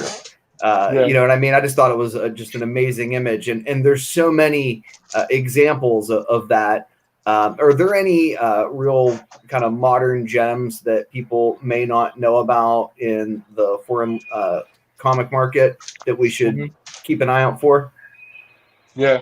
So the one thing I can say is, though, like, you know, everybody's favorite artist, Delato, he has a lot of books outside of the U.S. covers. You know, like I shared it on the last time we was all on the podcast where Delato's first work is in the Vatican. So you can forget that. That's pretty much out of everybody's reach. That's virtually priceless. So, but you know, like there's a Black Panther cover that he did. It's only on a French compendium, which has like almost 35 issues in it. It's probably like that thick. And that's his first Delato Black Panther, where he's like scratching the wall. Was that one, the Iron Spider. All of those Panini books are numbered to like 333, which is something like that. So a lot of those books are the same covers, like J. Scott Campbell. You know, you have the Spider-Gwen, the 1/100, Ji Hung Lee. That one's numbered to 333 on the back. You know, so those are kind of scarce. All of them are written in, so there's no way getting around it. But if you let CGC know ahead of time, it's a little note to you guys. If you let CGC know ahead of time, they'll give you the blue label versus the green, because none of them are like unmarked by pen. So all of them have the numbers in the back. How do you let them know ahead of time? What do you mean? Like put it on the sub? I've got that book. Yeah. I'd like to know. Yeah. If you write it on the submission form, because that submission form follows the book through the whole process. If you write it on there, they'll notice saying, "Hey, all of them are numbered on the back, written in pen." So, like I have the Black J. Scott Campbell, and that was number like 276 or something like that. So if you let them know ahead of time, they'll give you the blue label, just like that German Supergirl by Michael Turner. If you let them know ahead of time, they'll notate it saying, "Hey, it was written on there." So Should I just put pro tips as clickbait in the YouTube title? I didn't know you were really going to give them to us, Robert. Thank you. Hey, look, at this point, it's all about the information. It's like I got into forums because it's not spec driven. It's literally for the love of the cover. You don't have to worry about no inflation.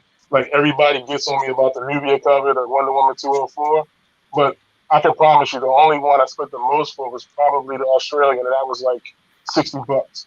Wow. And you know how much that book is going for in the US. You know it's going for $600, $700 graded, but you know, I found the Mark Julius 8.0. I got that one for like $260. So it wasn't. Yeah, it's insane. So since I got Carter on here, I want that Wonder Woman 206 you have. Just go ahead and sell it to me. Look, man, I'm trying to hold on. I'll make things happen. I have the Mexican and I have the Australian. You have a clean US one. I want that. Yeah, and and what we want to do, Carter, we want to parlay our money together. I'd like to get the Blue Marvel in on it. Can I get a $2 deal? $2 deal? Can I get a $2 deal? We'll see. Yeah. Man, that's literally the nicest book I have. Yeah, I know. It's hard to find that one, but you know, everything I've seen has been trashed. It's the first Nubia cover, so that's kind of like that why that book is going so much. Uh-huh. Yeah. It's gorgeous. But opening your eyes to the broader scope of it, you see what the world thinks of some of these covers. Like the Spider-Man 300 cover is probably the most sought after set, which you can tell by Jon Z and Matt Roybal. It's going to take 3 shows just to do all the covers. 3. And Filipino, you want to talk about rare, y'all don't have an iota of what rare is until you try to find a Filipino. And that one, I had to say thus far in the US, is probably like only under 10 copies. So, Carter, do you travel internationally? I don't leave the U.S. No, I was asking Carter if he does, because that's about the only way he's going to find the things that like. I know, right? I'm keeping my ass in the U.S., but they're nice to look at. They're real nice. It's funny because I looked up Panini. I did an eBay search for Panini and comics, and like Delato was like the first two searches that I saw. Yeah, but I have a Delato Secret War, First Quake Panini, and that's Delato too. Yeah, it is. But the like the Miles Morales, I don't know when they're going to do it, but they talked about doing a set for Global Comic Safari, which the Miles Morales ones, a lot like one country didn't use the Dershkovich cover. Only time they use that is on the trade paperback, which is a thicker bind. And like those go for like $900, $800. The French Panini. I think if you look on eBay now, the last 2 sold. One was $870, the other one was like $900. I was like, hell, I sold my copy at this peak too, so I'm not mad at all. So I was like, I found it for cheap, but I was like, hey, I'm gonna capitalize on it and buy some more foreigns. I like it. But there's a Russian Durkovich free comic book day across the top. I think I have that listed on my IG too. Which it's like I said, if it's the love of the cover, definitely you'll probably find one. Like the She-Hulk stuff, that's kind of been my pet peeve. I find any show cover I can find. Black Panthers, any cover I can find. Any depiction of the character, whether it's a first appearance or some of those minor keys, I kind of like venture towards that because that's the cheaper rank. Everybody knows Wolverine, so you're not dancing around that. Anybody look for Hulk 181, you'll be looking for the next 4 years. I'm going to just say that out loud so everybody knows. The world knows what Wolverine is. You're not going to get over. Yeah, now let me ask you guys this. As the globe becomes increasingly interconnected, and the United States of America becomes a multilingual or bilingual nation,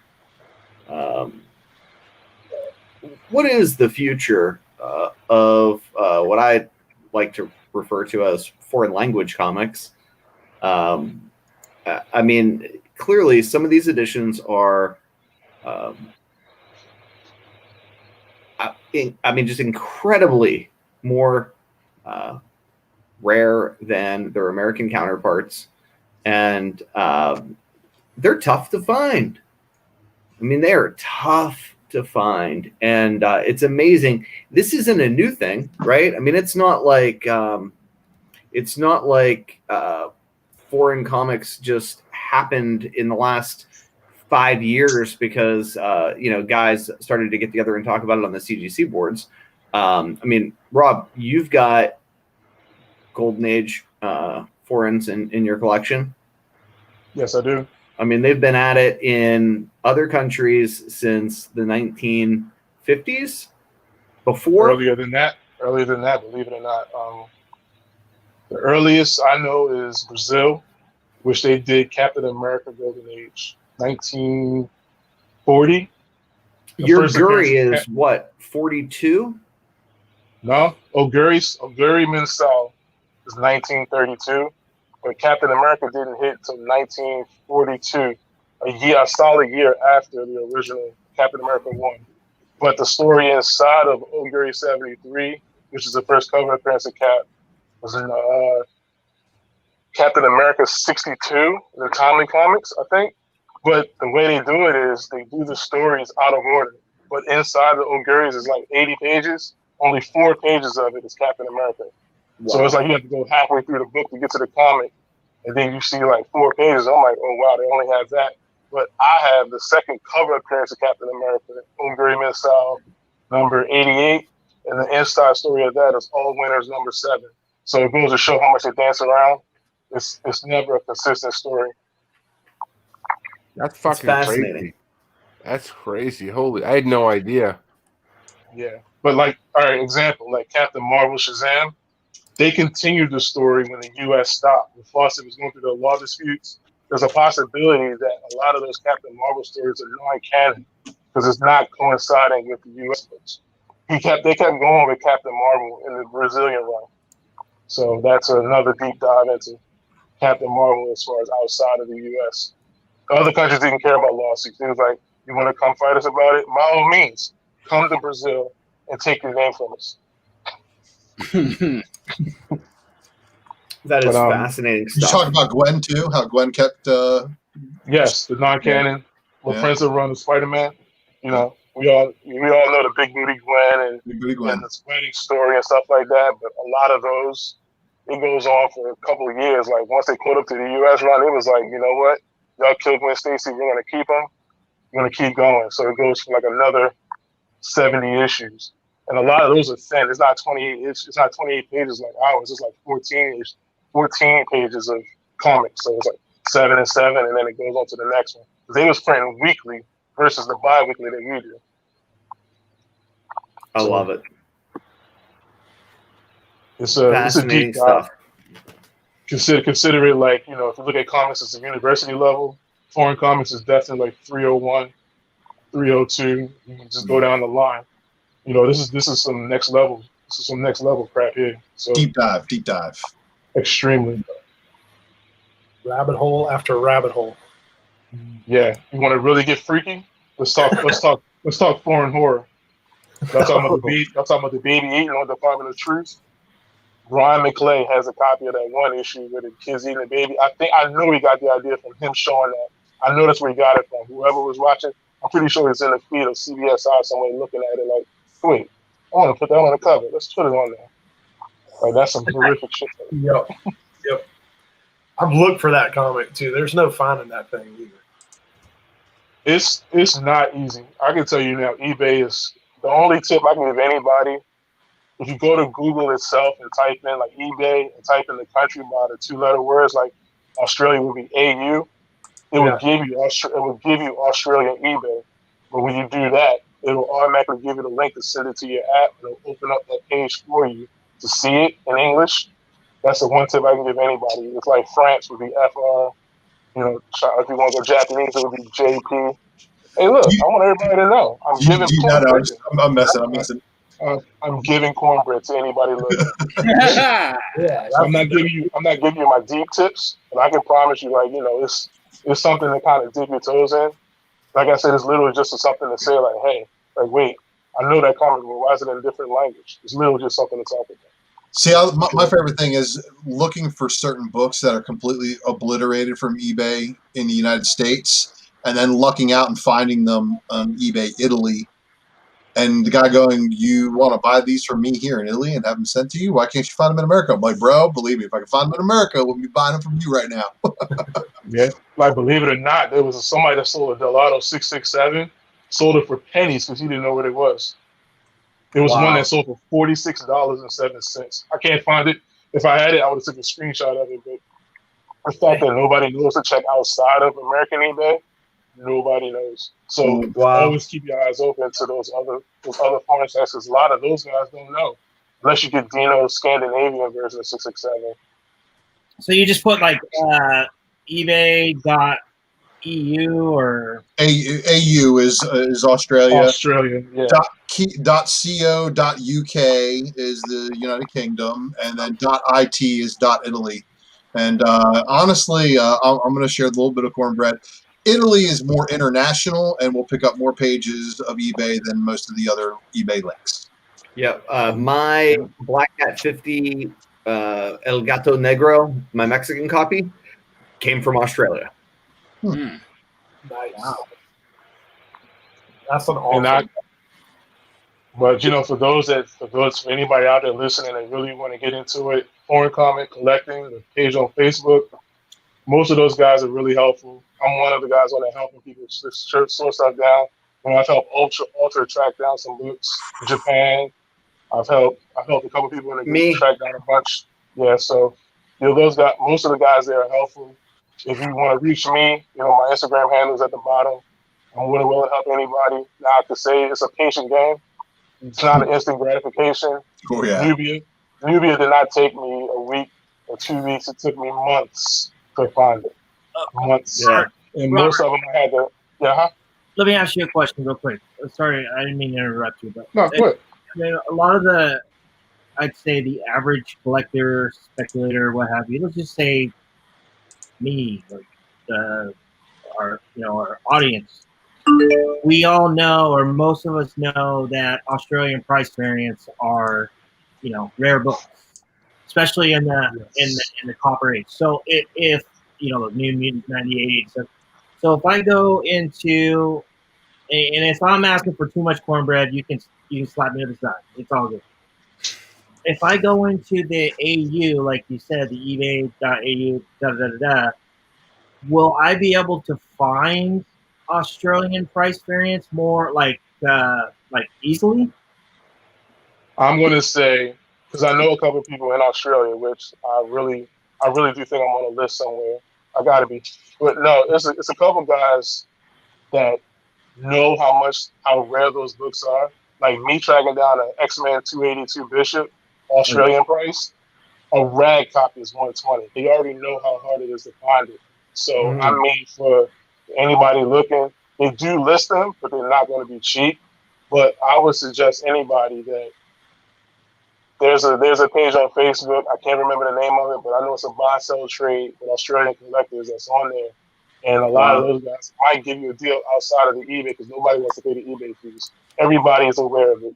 Nobody's a fan of it. So most of that deals is handled on Facebook. That's the most I can give you because I'm tracking down one right now as I speak. And that's probably one of the hardest ones outside of, the Egyptian 282 that I found. But I know the Australian one is it's a rad copy. I'm gonna tell you that now. It's a rad copy, but I just needed to add to the set. Well, New Mutants 98, the Australian copy, has been a coveted book before foreign language comics became, I don't want to say mainstream, but have had the explosion that they've enjoyed, I think, in the last year or so. It's always been considered a ghost. So because it's printed in English, but like you said, like we look at the pence, the UK pence, or anything like that, all of those are in English. So those are coveted already because it's in English.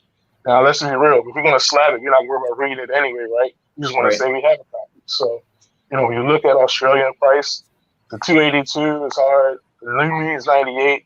Most of those sell for $2,000 or more because it's so hard. The Australian price Carnage is 361.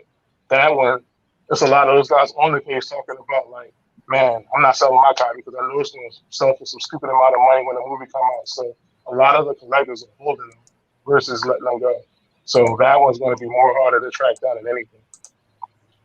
Not saying it can't be found. I'm not saying that. I'm just saying that some of them are holding on to it. And a lot of countries don't sell to the U.S. Like some places in Italy, they don't send here. Like I'm a Moon Girl Double Dinosaur fan. I found a trade paperback Italian, but the other ones I found on Panini's website, they don't ship to the U.S. I'm trying to find a mediator to send it to them, and they can send it to me.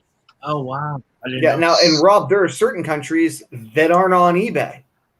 No, like Japan is on they use Yahoo Marketplace. They don't use eBay. Really? Wow. Great information. Thank you.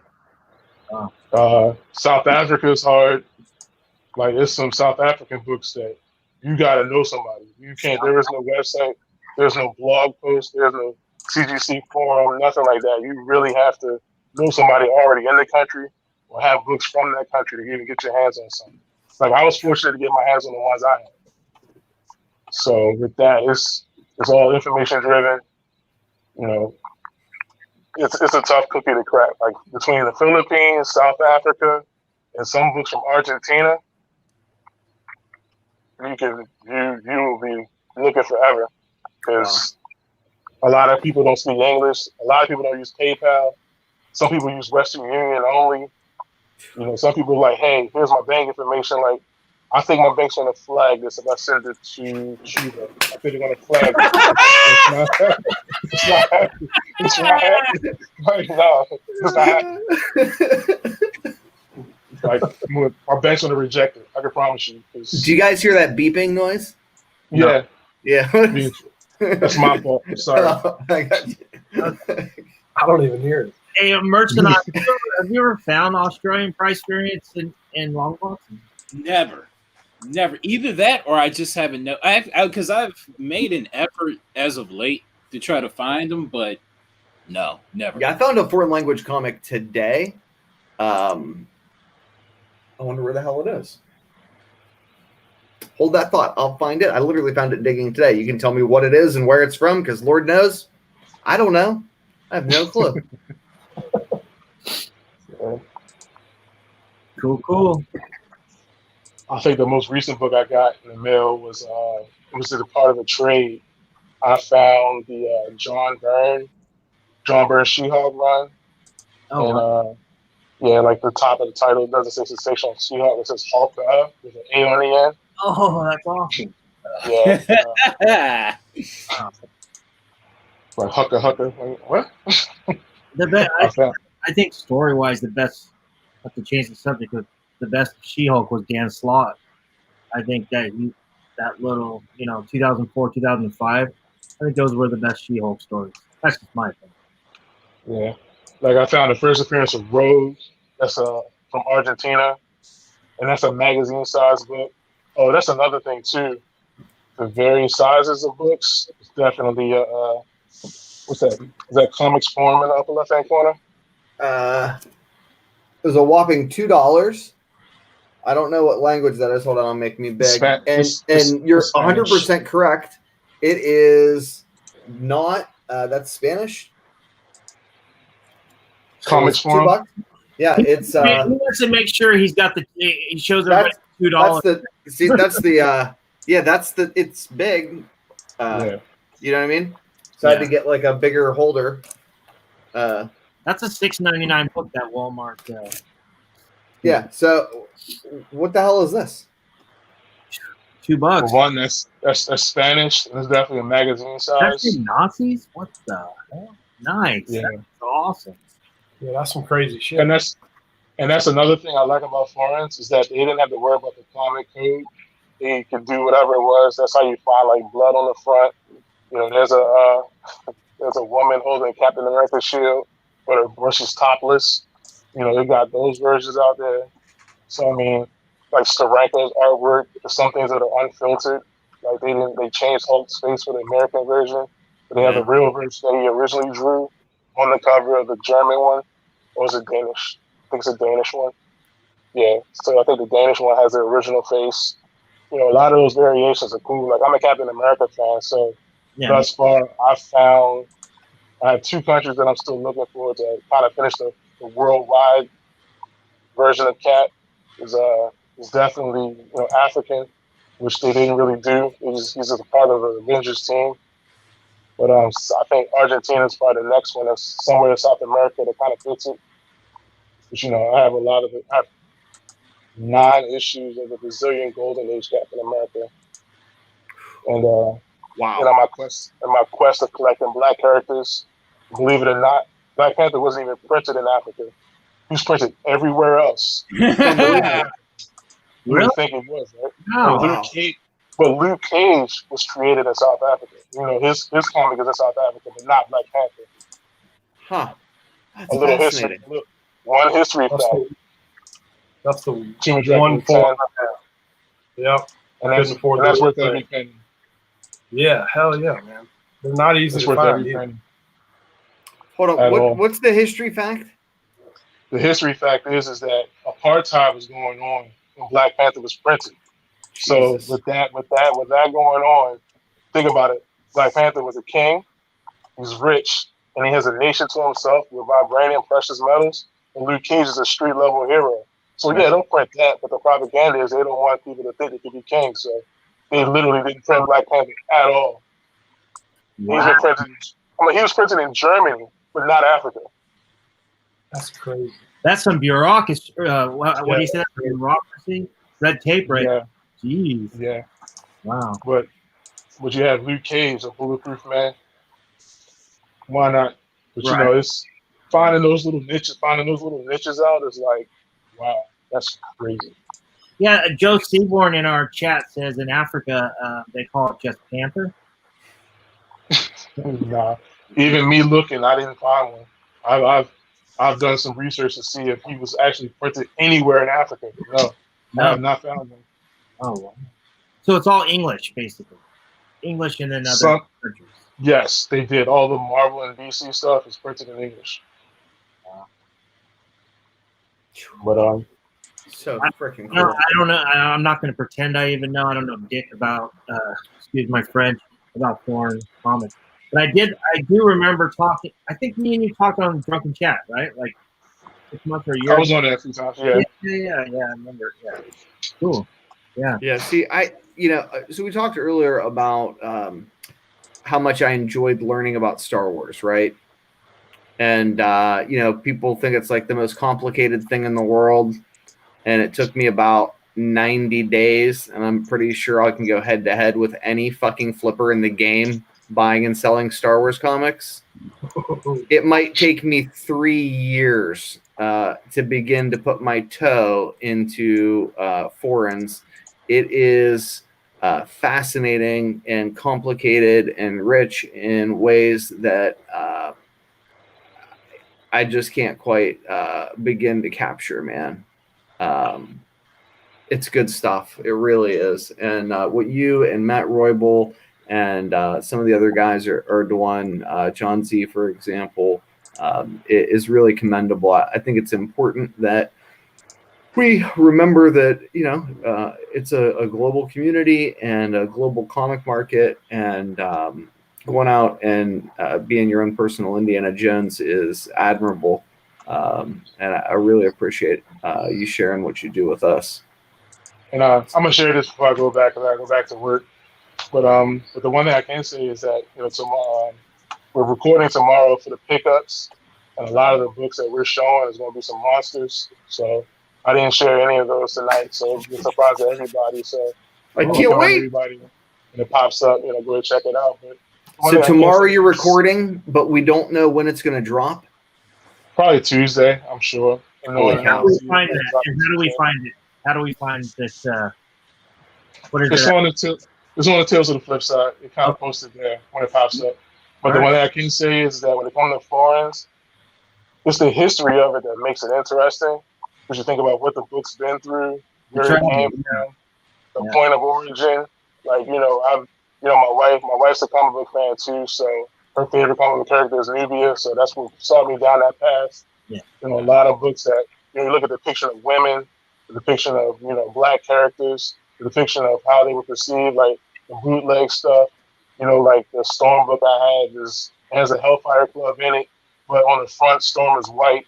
Stuff like that. Those kind of things drive me insane. It's like when you think of rabbit hole, Star Wars is like that much of the iceberg. No question about it. But I appreciate the love, fellas. I'm still watching on the other side. But, Rob, call me tomorrow so we can work out the thing about the book. Will do. Later, Rob. All right. Later, Rob. Later. We got a different thing. Not Carter's book. We lost Ben. A different book. He probably went to go buy paninis in Australia. Probably. If I was a betting man, he's buying paninis in Australia. If you guys would please give me a 5-minute break. I know that you'll be able to entertain yourselves, and just please let me back on in 5 minutes. I'd appreciate that. I need to go feed my cat. We're gonna have Ultra run the show now. What? Right back. Well, put me in charge, man. I don't want to be in charge. You're in charge. Holy shit! I have no control over anything. So yeah, how are we gonna let anybody back in? I can't let anybody. Nico knows how to do all that shit. All right. Well, since Nico's not here, I guess I'll talk about the books that I bought. Cool. So I just got back from out of town, and Nico's probably going to want to see some of these just because of what they are. Some of them probably don't mean shit, but, walking by, and I was listening to him last night, Future State. Everybody was like, oh, but does it count as a first appearance? Wait, is that the blue, dark blue border, 1 per? No. I wish. No, it's not the black 1 per store. This is the plentiful free copy. So it does actually have a ton of first appearances inside of it, which makes it all that much more relative to me. But basically, I only had a couple of hours on Wednesday to go through a comic shop out of town, and I would have gone back because, like, this place, every time I go back in there, they have 50-cent, 75-cent dollar bins all underneath all the long boxes that they have of regular price stuff. Right. So I could get lost in there for fucking days. And it's like one of those things when I go to an in-laws house, they're like, "You gonna go to the comic book store?" I'm like, "Yep." The long boxes like underneath the table, so you have yes. So those are so. It's like gold mines, right? Nobody wants to go down there. Barely ever. But the one disappointing thing is I did not get a chance to go to the second in Charles. That's also in the same town. I have gotten gold out of that second in Charles like you would not believe. But I still did a little bit of digging.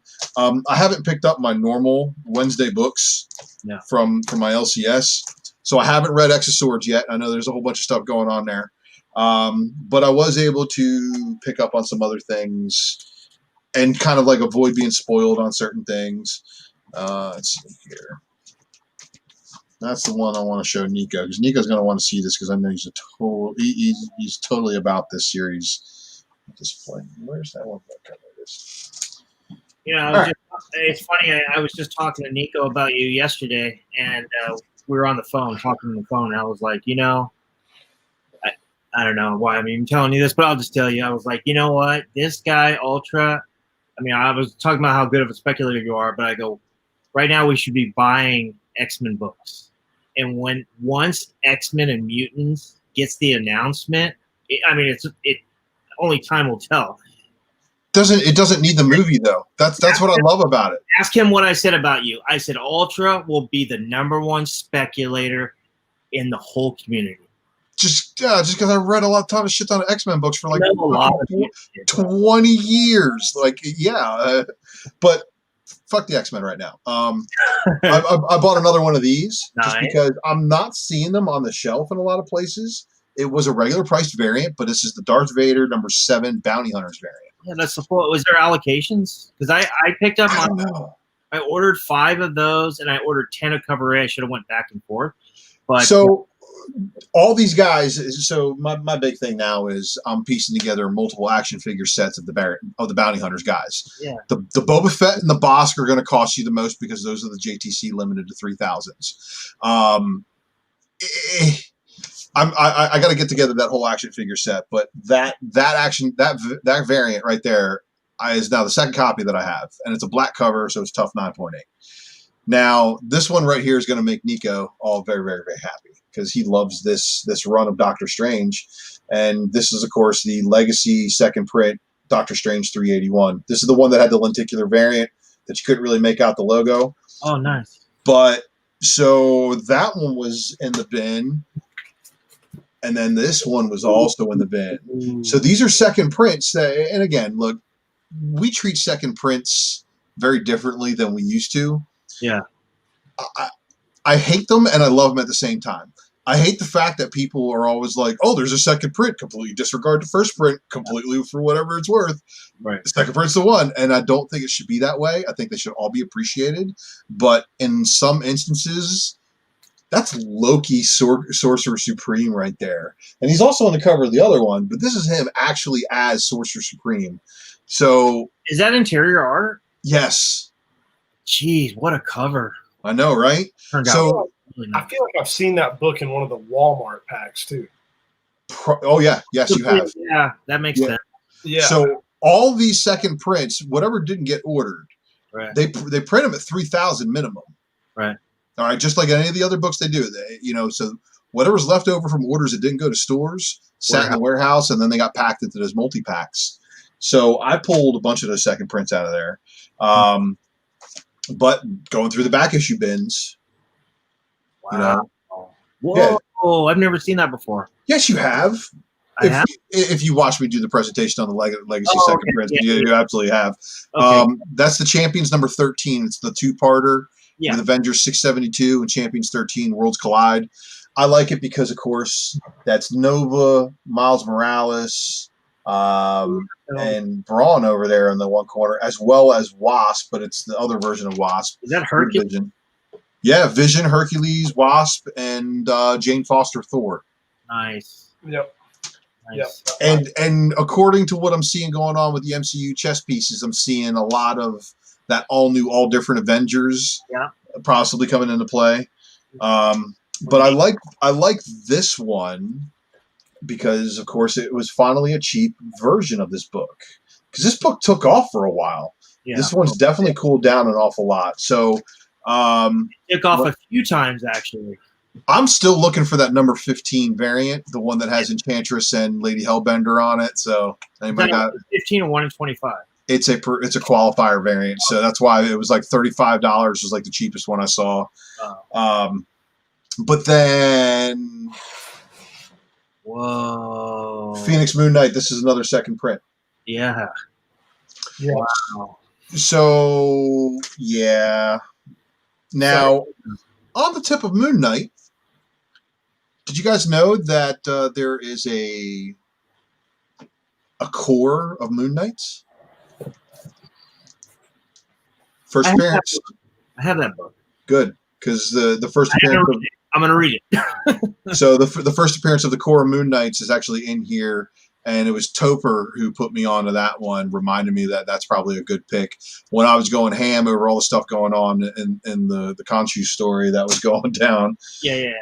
Nice. So this is one of the local comic shop day picks. Obviously, I got just because it was on the shelf. Nice.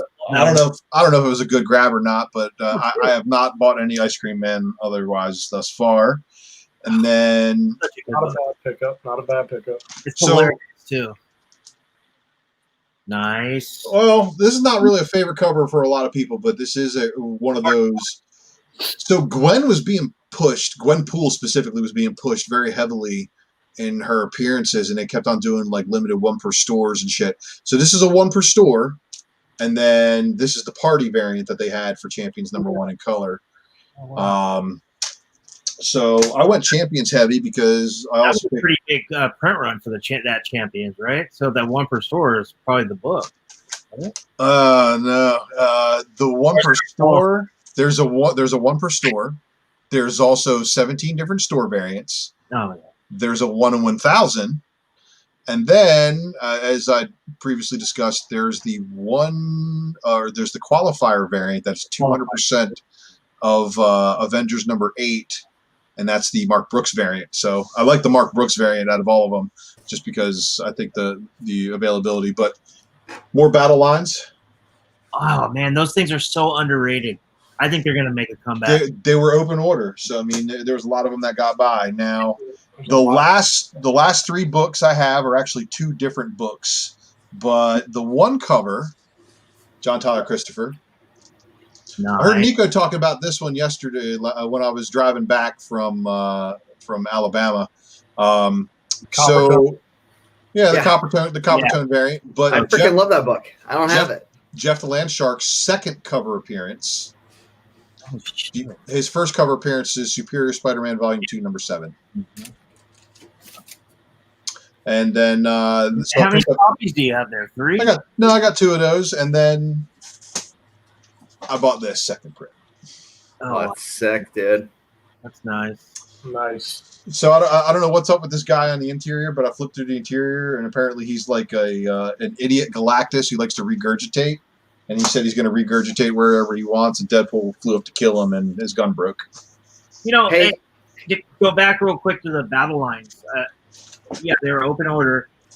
But I was saying, I just think that a lot of those get lost in the shuffle. There's some key books that have battle lines, but the thing is that I think it was you, Ultra, discussing this with that we have a dislike of whoever the character is inside a book, and then they put a completely different character. So if it's like a X-Men book on the in story, and they put like Spider-Man on the front. Yeah, that's what I hate those variants. Okay, I think it was the one I could think of. I think it was Miles Morales, the first Vulture, or the new Vulture. What's her name? Starling Vulture. There's a battle line variant for that one, and I want to say Hela, but I think it's what's his name? The dude that's in the villain in the latest Spider-Man movie. What's his name? Dude, what? I'm blanking right now. Michael Keaton? No, the dude that with the fishbowl in his head. Oh, Mysterio. Mysterio. Who is it? Jake Gyllenhaal. Jake Gyllenhaal played him. Mysterio. Oh my God, kill me now. Yeah, but Mysterio's on the front. Now I know Mysterio is embedded with Spider-Man or whatever, but it really didn't have anything to do with book story, you know. And yeah, there's a couple of those battle lines ones, and those may actually pop up in a spec matrix in the future. So, but there's some that like a huge hit. I like the Hulkbuster one in Immortal Hulk. Immortal Hulk actually got 2 of them. He got a Hulkbuster, and then he got a Hulk drawing. The Ms. Marvel one's pretty good. That Champions one of Vision's pretty good. The Hulkbuster one's awesome with the Hulkbuster suit on the front. That one's awesome. So there's a couple of them, like, you know, it's just like with anything, like the Jim Lee X-Men trading card variants. Some of them hit on the right book and is like phenomenal, and the other ones are like, why is this X-Men character on my Spider-Man book at this moment? Yeah.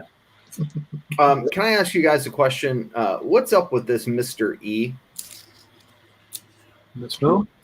FOMO. So why is that a $70 book? Because somebody put an alert out on it, and then a whole bunch of sheeple decided that they were going to go chase after it too. I mean, I can understand why. So basically, it's a retcon that states that Mr. E is the first symbiote in the Marvel Universe. Yeah. He's the oldest one. He's been around the longest. Unless they retcon something else to being older than that, which might be a spec matrix I'm already working on, but I haven't got completed yet. So, but that was a one and done, right? Yeah, it was his only appearances in that one book. This is the symbiote. So that's what they're saying now. Yes, right. Mr. E from the Shadow Realm is now tied to Mr. Null. Yeah, however, does Symbiote Spider-Man take place in the 616, or it's an alternate universe? No, it's not in the 616. Correct, because it's an alternate universe where Monica Rambeau is still Captain Marvel. Correct. Yeah. It might be 1610. I think it might be 1610. I just want to know what the hell is going on there, if that book has any longevity at all. Because I kind of poo-pooed it last night on the Hot 10. No, you were right too. I don't want people to think that I just poo-poo books because I don't have them, because there are a lot of people that do that in the market, right? They'll be like, that must make it stupid because they don't have any copies. So I wanted people to be aware that I have copies of the book. Okay. Can I have the direct? I just want the direct version. Everybody can have the new stuff. Well, anyway, the point is,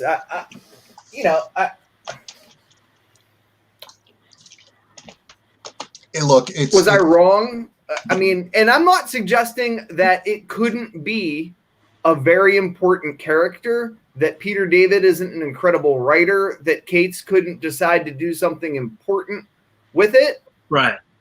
I just think that in the infancy where it's at now, it makes little sense to me to spend $70 on a copy of that book when I think about all of the different things that I could buy for $70 that, in my opinion, are undervalued or just like timeless or like really important books. That whole stack of books that I bought from Alabama was less than 70. Yeah. So yeah, or I could go big on some independents like my buddy Andy got me to do, because he got me to buy a bunch of them just after talking about them, because I'm as guilty as anybody else of having FOMO. But it's like it's not like I think they're going to go up in price. I just hear somebody talk about something and they're excited about it. They're like, this was a great read, and I'm like, I'm in. Yeah. And that's the kind of that's the kind of comic book market I like, right? Where people talk about what they love and share it with their friends, and then we run out and get it so we can share their joy. Not like, I'm going to sell these 5 copies of that book for $70 a piece and prey on newer collectors that think that that's going to be the next ASM 300 because, 3 weeks later, the story could be over. It could be gone, like any number of Cates characters. Yep. But we all know you love Cates Doctor Strange the most. Dude, I wasn't collecting comics at the time, right? When that happened, that was like right before I got back in. I was watching on YouTube. I'm a fan of this show more than anything. I hope people get that like what I did was I put together a crew of the best collectors I knew, the smartest guys I knew, so they could help me get better at comics. Because that's really what this thing is for me, is kind of like a melting pot for people that I admire and respect. So you're basically using us. Thanks, man. Basically. If you want to frame it like that. So did Dollar Bin really say that if X-Men takes off in some kind of other format on mass media, that I would be one of the best speculators on the planet? No, he didn't say that. Okay. What? He said you would be the best in the game, period, point blank. Get out your pen and paper and start writing down what he says. Yeah, nobody delves that deep on the X-Men. I was making a turkey, the leftover turkey stew. It's crazy. There's somebody in the chat. I even said to Nico, I said, man, every time Ultra talks, it's like fucking E.F. Hutton. You can hear a pin drop. And somebody in the chat just said that. Doc J, like, hey, it said, at Rich, when Ultra talks, it's like E.F. Hutton or whatever. Yeah. All right. Ultra, so you're the X-Men guru. What's your opinion on this book? It's 2 weeks earlier, and I love that book more than I like 266, but 266 is the first cover. Yeah. It gets all the love. Yeah. Just like that's the Hulk 180. The other one's Hulk 181. Yeah. Except for that one has better guts than Hulk 180, right? Yeah. I mean, the appearance is more substantial. And again, if you collected back when we were kids, those books were neck and neck. Yeah. Yep. No, I like this book, man. I pick it up. That's what's so interesting for me is remembering what the state of the game was back then and seeing how it's kind of developed over time. And I don't know that we do that good of a job of kind of sharing that with people who are new to the hobby. There are so many new collectors in the hobby, you know, and I've taken my fair share of breaks, don't get me wrong. But I remember just being like, you know, a psycho for comics on and off for a long, long time. And, you know, I think those are the kind of things that maybe we should try to do more of, and why Wizard Magazine is such an incredible resource and tool for people. Those comic buyers guides and the other periodicals that were published back in the late 80s, early 90s into the 2000s, because going in there and kind of seeing what people were talking about and comparing that to what the market's like today, it just teaches you a lot. But I've learned so much since 2012, man. Like, that's when I got back in 2012, I got lucky. I got lucky that I had a lot of these books that are hot now in my collection already, just because I was reading X-Men and Darkhawk and a bunch of other stupid things. And I was able to sell a lot of those to buy the setting for my wife's engagement ring. And in the meantime, I was like, oh, wait, I can flip these books and buy more? That works pretty well. So they're asking in the live chat to talk a little bit about trade paperbacks. And there's an entire niche around it. Frankly, I think it's pretty easy. Find first prints. Good luck on a lot of that is because if you think comic books, find out of print trade paperbacks. Out of print trade paperbacks that are first prints, yes. Yeah, but the problem is this: they go back in. That's why the first print is the important. Well, but that once I'll give you a good example, right? Because I screwed up. I'll tell you about. I should talk about my losses as much as I talk about my wins. Thankfully, there are just far fewer losses than there are wins. But one of the ones that I screwed up on was the Dawn of the Jedi trade paperback series. And it's just because I bought so much Star Wars crap and I didn't really even remember that I had them. Usually, you know, if I grab an out of print trade paperback to flip it, I do it immediately, right? For this sole reason, particularly when it's something like Star Wars, where you know it's probably going to go back into print. So those were sought after trade paperbacks for a period of time. We talked a little bit about the Blue Marvel trade paperback and how coveted it is. They're all gone from my area because I took them all. Carter laughed. He's like, where the hell do you find those? I got like 2 or 3. But I screwed up. And now we're seeing the Dawn of the Jedi series is getting a lot of attention because they mention I hate to kind of spoil the episode of The Mandalorian, but without spoiler alert. Yeah, without look, an image here, an image there. I don't really care. People can cry about it, but like getting into the actual plot of it, I don't want to ruin it for people that haven't seen it. So suffice to say, there is a reference in that episode that harkens back to that Dawn of the Jedi series. So I think you're going to see some renewed interest in those books. There will not be, I don't think, a lot of renewed interest in the trade paperbacks. They'll probably hover around the, I don't know, $50, $25 range. But, also, it's first appearances in trade paperbacks. It's not really a first appearance, but that movie did fairly well on Netflix with Chris Hemsworth. Oh, hell yeah. Extraction is based on that trade. Everybody was looking for that comic because everybody saw that it was based on a comic to TV adaptation or what have you, but nobody could find it. And then they figured it out. It was a trade paperback called Sayyidat. You got it. Iudad. Also, that's my buddy Jimmy. I think dropped that news. Was it Jimmy? I think I might have heard it from. I'm sure it's probably Jimmy. It was online or whatever. Yeah, I think that was Jimmy back in the day. Midtown had them for like 30% off at that time. And then another one that I like for trade paperbacks is that it's a Star Wars. Is it Star Killers? Oh yeah, so he first appears there. That book's a pain in the ass because there's two of them you have to have. He's on the cover of the second one. So but the problem is this: there's a truckload of copies online for nothing, like on Amazon. Right. Don't make the mistake of ordering them sight unseen like I did, or you'll get mangled copies that look like they got run over by a car. You really need to know the ones that you're buying. Now, there's some inserts on video games that are cool too, and those are also expensive.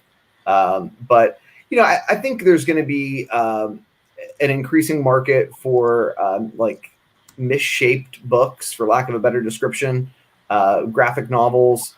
I like, for example, the Batman Arkham Asylum hardback, right? I don't know if it has any spec value whatsoever for anybody other than me, but maybe if you're my age and you loved Batman when you were a little kid, that was the dark. That was as dark as it got, right? There was the Dark Knight Returns, and then there was that kind of like psychological trade paperback that made me think I was cool. When I was a little kid, and it was clearly not written for me. I think that was was that Grant Morrison that wrote it? Any of you guys remember this one? I have maybe 3 trade paperbacks. Yeah, so that's that's just one I like, a first print hardcover. I don't know that it's got like a ton of spec value for anybody other than me, but like for me, that's just an important one.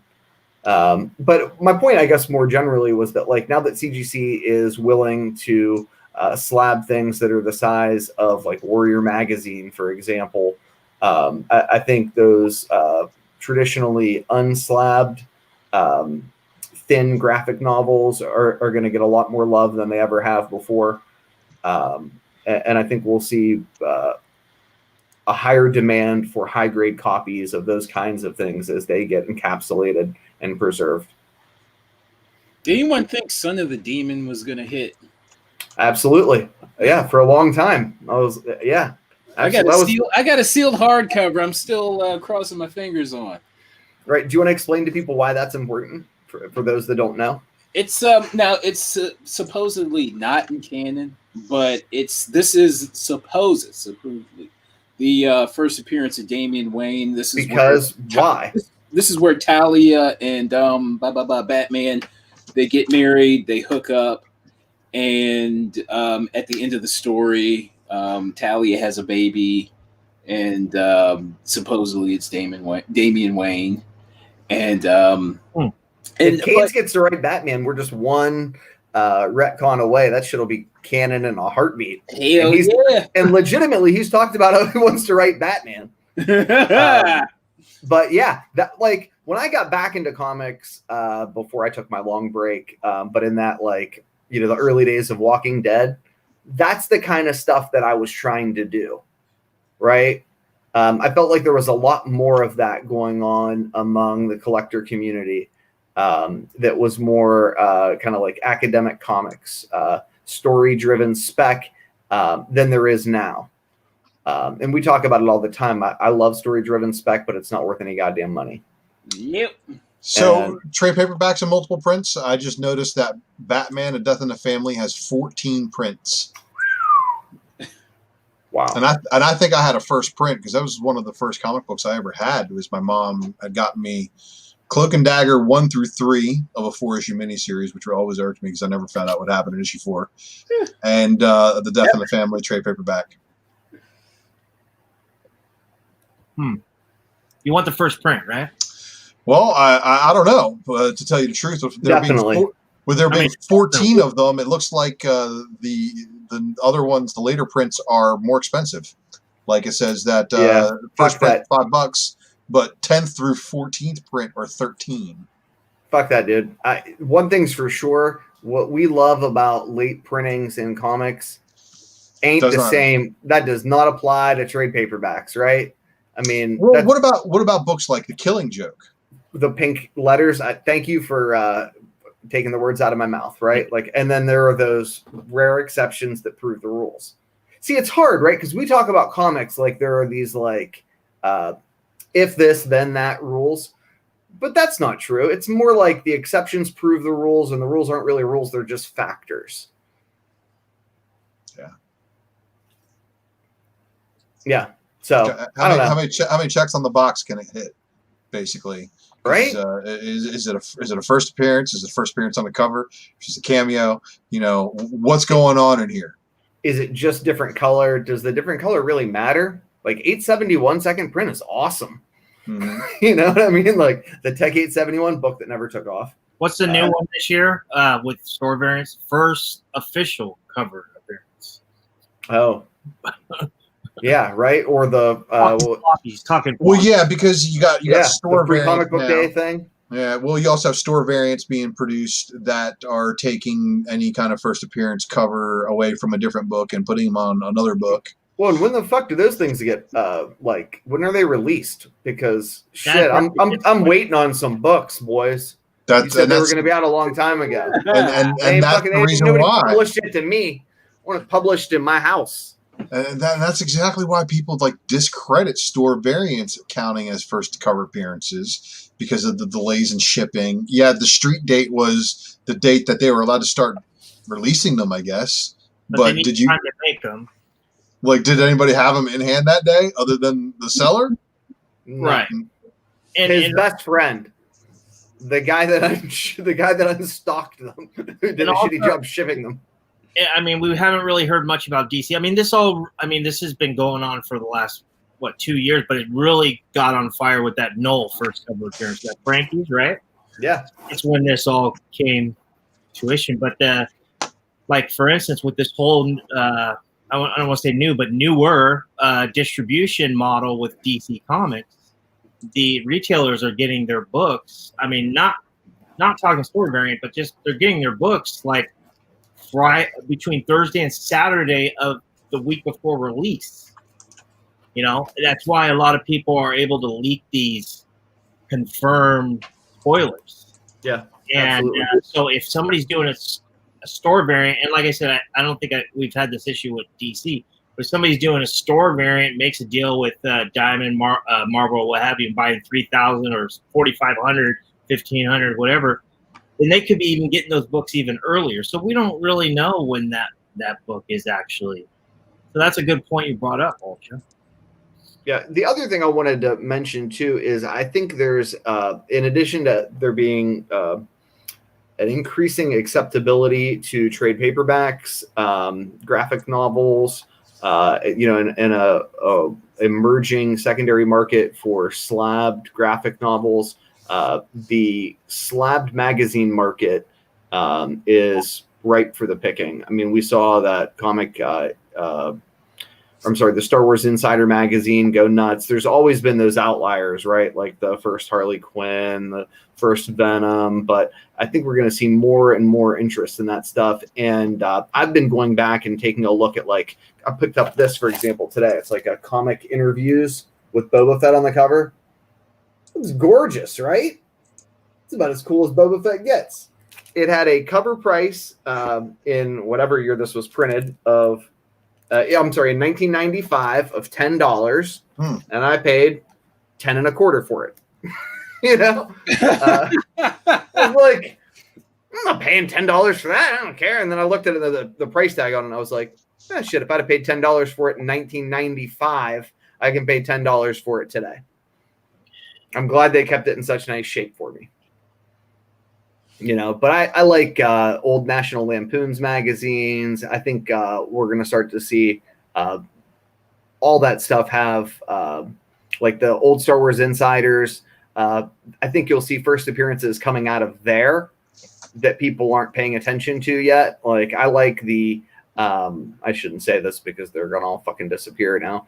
And I only have one, but the first Darth Maul, I think, is on a Star Wars Insider magazine. Yeah.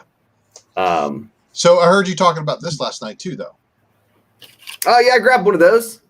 Yeah, but not the free version that I have. You actually got the money version. I got a couple free ones, and I paid for one. But I basically wouldn't have bought that if it wasn't a situation where I buy shit that I shouldn't buy from my local comic shop owner just to make sure he stays open, because I want to do my part. He's a friend, and I overpay for things from him. I assume everybody does that secretly. He does not watch this, trust me. So if he did, I wouldn't say that. But so if your guys do watch this, then I won't ask you to answer my question. But you just kind of support the people who've been good to you, or got you started, or got you back in, or whatever. I don't know that there's going to be a lot of spec value to that. Maybe, who the fuck knows? But remember last night you were asking, do previews count as first appearances? Yeah, I didn't even crack mine open yet. Teach me. Well, there's a lot of things inside there that are going to warrant that book, and it's going to be it's going to be highly contested as far as where first appearances are, because it is a preview book. I like the contests. Because it is a preview book. However, there are full-out character synopsis outlines and drawings inside the pages as well. This book is a Marvel Age. Do you consider Marvel Age's first appearances? It's funny that you say that. I picked up a Marvel Age book today too. I don't know where it is, but I just grabbed the and they consider that Darkhawk the first appearance. But I just grabbed a copy of the Mobius Surfer cover, because I just buy it for $1 every time I see it for $1. No questions asked. I'm like, Mobius Surfer, $1, sold. So I mean, it's kind of similar to like the Marvel Age that has Cougar, Strife, and Cable in it. It's a sketch drawing. Gives a synopsis of the characters. It's very, very similar to that. However, you know how this crazy market we're in right now, people will foam for the fact that, oh my God, it's the first appearance of the new Wonder Woman on the cover. So first off, there's cover appearances that you also theoretically have to worry about. Batman. Well, if you also open the pages, it tells you exactly who the Dark Detective is. Oh, who is it? Bruce Wayne. Oh, shit. But the new Batman is right there in the corner. Yeah, we don't. Okay, so that's the one we don't know who. That's the one we don't know about. However, there was a spoilerific second print that hit today. The artwork shows a man of color. So I saw that. It's either Luke Fox or somebody else. Because didn't they say that there was another Fox brother? Lucius's other son. Yeah, it's Batwing Tim 19. Fox. Tim Fox. There's or what is it? Or Signal. Batman or what is it? It's like Batwing or something Unlimited 2. Yeah, something like that. 19, right? That's Luke. 19 is Luke, and then Tim is. So I mean, screw that up. I mean, I sold those books. Forgive me. Sorry. So this is what the insides of it look like. I mean, obviously, it's got a Hold lot. on, I want to make you big so people can actually see. If they're as lazy as me and didn't open them. I mean, it's not like a preview comic. It's just like an introduction. Yeah, basically. I mean, it's basically doing the same thing that a Marvel Age would do. Get you introduced to the characters, give you a little bit of background on them, hopefully get you to want to go out and buy them. So some key details that I can tell you is that Shiloh Norman is going to be Mr. Miracle again. That's some interesting speculation news. Let's see, where's the checklist thing? So it shows the new looks for DC Trinity, the Superman of Metropolis, Immortal Wonder Woman, Wonder Woman Nubia, the Dark Detective, the next Batman. I mean, all this stuff is in here, including redesigns for some characters, Zatanna's new costume, Superwoman's weird-looking ankle skirt thing. But there was here it is on the inside of the back cover.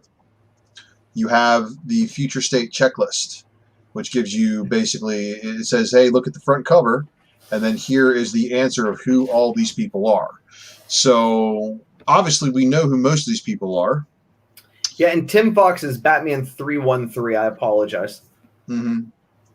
So the Superman at the back there is Connor Kent.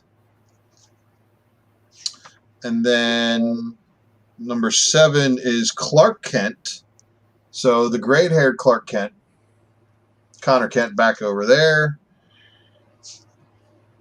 Number 15. Who's that? Number 15 is Blast Boy. So Blast Boy is one of the guys who has the the replacement legs that are like the blades. Looks like.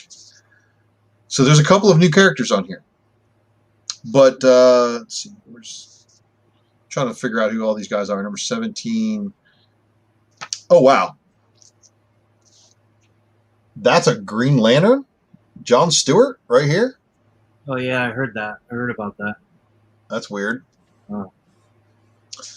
Let's see, number 20 is Bouncing Boy and Brainiac 5.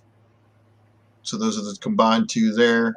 And then on the front cover, number 9 is Yara Flor, the Wonder Woman, of course.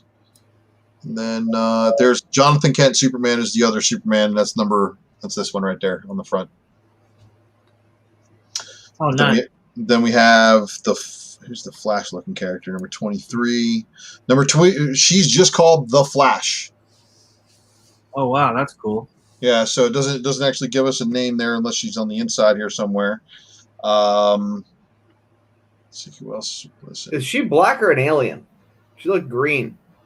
She looks black. Okay. It's supposed to be the color of my shitty computer. Number 19 is this one over here in the corner above the Flash, and that's the Duo Damsel. Okay. Oh, nice.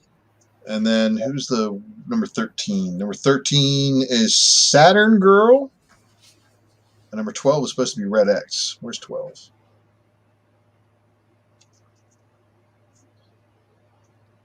So that's Saturn Girl, the red-looking thing that looks like Red X, and then Red X on the other side over there.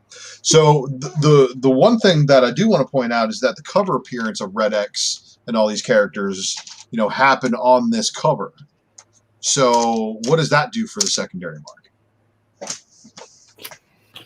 Oh boy! Yeah. Here's the issue that I have is that this is the first time I've looked into it. I've heard a few rumors or what have you, but those preview in the gut comics, so if it's something's killing the children and the Wind preview, you know what I'm saying?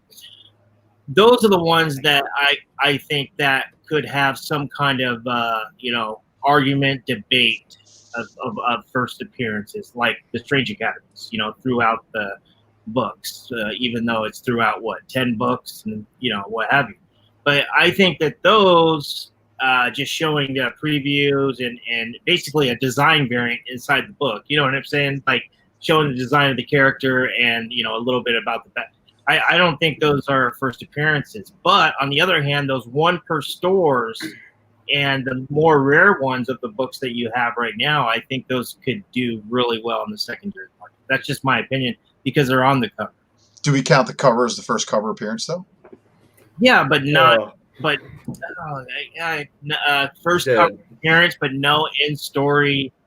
Yeah, I don't know. This shit's gonna be complicated as fuck. I won't try to spin it. Yeah, I mean, and because again, like the market's irrational. It doesn't really matter what like our academic conclusions are. That fucking certainly hasn't ever mattered ever to anybody but us. You know what I mean? Like how people are gonna like perceive it and spend their money, God only knows. I guess I'm more interested in trying to figure out which characters are gonna hit. For me, Red X is a no-brainer. He's got a built-in fan base. Whatever, who fucking knows at this point, right? It'll got a mask on. If Red X is Damian Wayne, like people are hoping, praying, saying their rosary right now for, that'll be huge. And wow, if that happens, 655 is gonna do something, I think.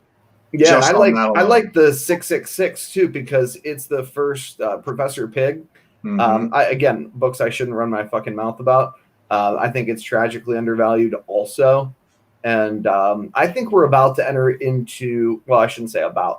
I think over the course of the next 12 12 to 18 months, we are going to see a renaissance for Batman collecting. That, you know, I think by the time that movie hits the screen, everybody's favorite character is going to be Batman again. Okay, it'll be like New 52. God, I can't believe New 52 is going to get a go around again, all over again, right? I mean, I think there's room for the Court of Owls stuff. I think you'll see older books spike. I think you'll see new stuff spike, and I think everybody's going to be talking Batman. There'll be Batfleck to give him a little taste in the Justice League film. People may have hated everything about all of that stuff. They liked Batfleck. He reminded them of Frank Miller's Batman. Yes. Okay. Yeah. Who we all fucking loved. When we grew up, that was as good as it got. And, you know, so I think Batman Beyond is happening. I just do. I think that's how they're going to roll out Michael Keaton. You know, people can kind of be like, they're going to have a female Batman Beyond, but like, that's not going to fucking happen. It's going to be Batgirl. Like, no, it's not. It's going to be Terry McGinnis. The fans have demanded it. You know, it's a safe bet. And none of that includes the big budget motion picture that has everybody salivating because that original trailer was so fucking good. I mean, I could just watch it again and again and enjoy it. So, since we're on the subject of Batman and DC Comics, there's a couple. I was looking at the FOC list, and to be honest with you, I didn't really like anything. There's nothing on Marvel this week, but I didn't really like anything on DC. But I noticed a few connections for some books that were hot. It's fairly recently, within the last 3 months, that are kind of in the lulls right now and a good buying opportunity, and I think they're going to get real hot. One of them is this one, Batman 96. It's the first Clown Hunter. This is the 1 in 25 Jimenez. There is a book that is coming out in around December 23rd. It's the Batman Annual 5, and let me show you the cover of that one. Okay, now this isn't the spec book. I mean, this is definitely a PC book, but this is going to have a deep origin of the Clown Hunter. And it's going to basically tell his backstory of why he became who he is today. And I was looking at 9.8 prices for this book, and they're going for between 78 to about $100. I think it's an opportunity, and it looks. Get the fuck out of here, for real? Yes, and raw copies were at one point at $70, but now they're between about 36 to buy it nows are like $49.99 or best offer, so they're going around $35-$40, something like that.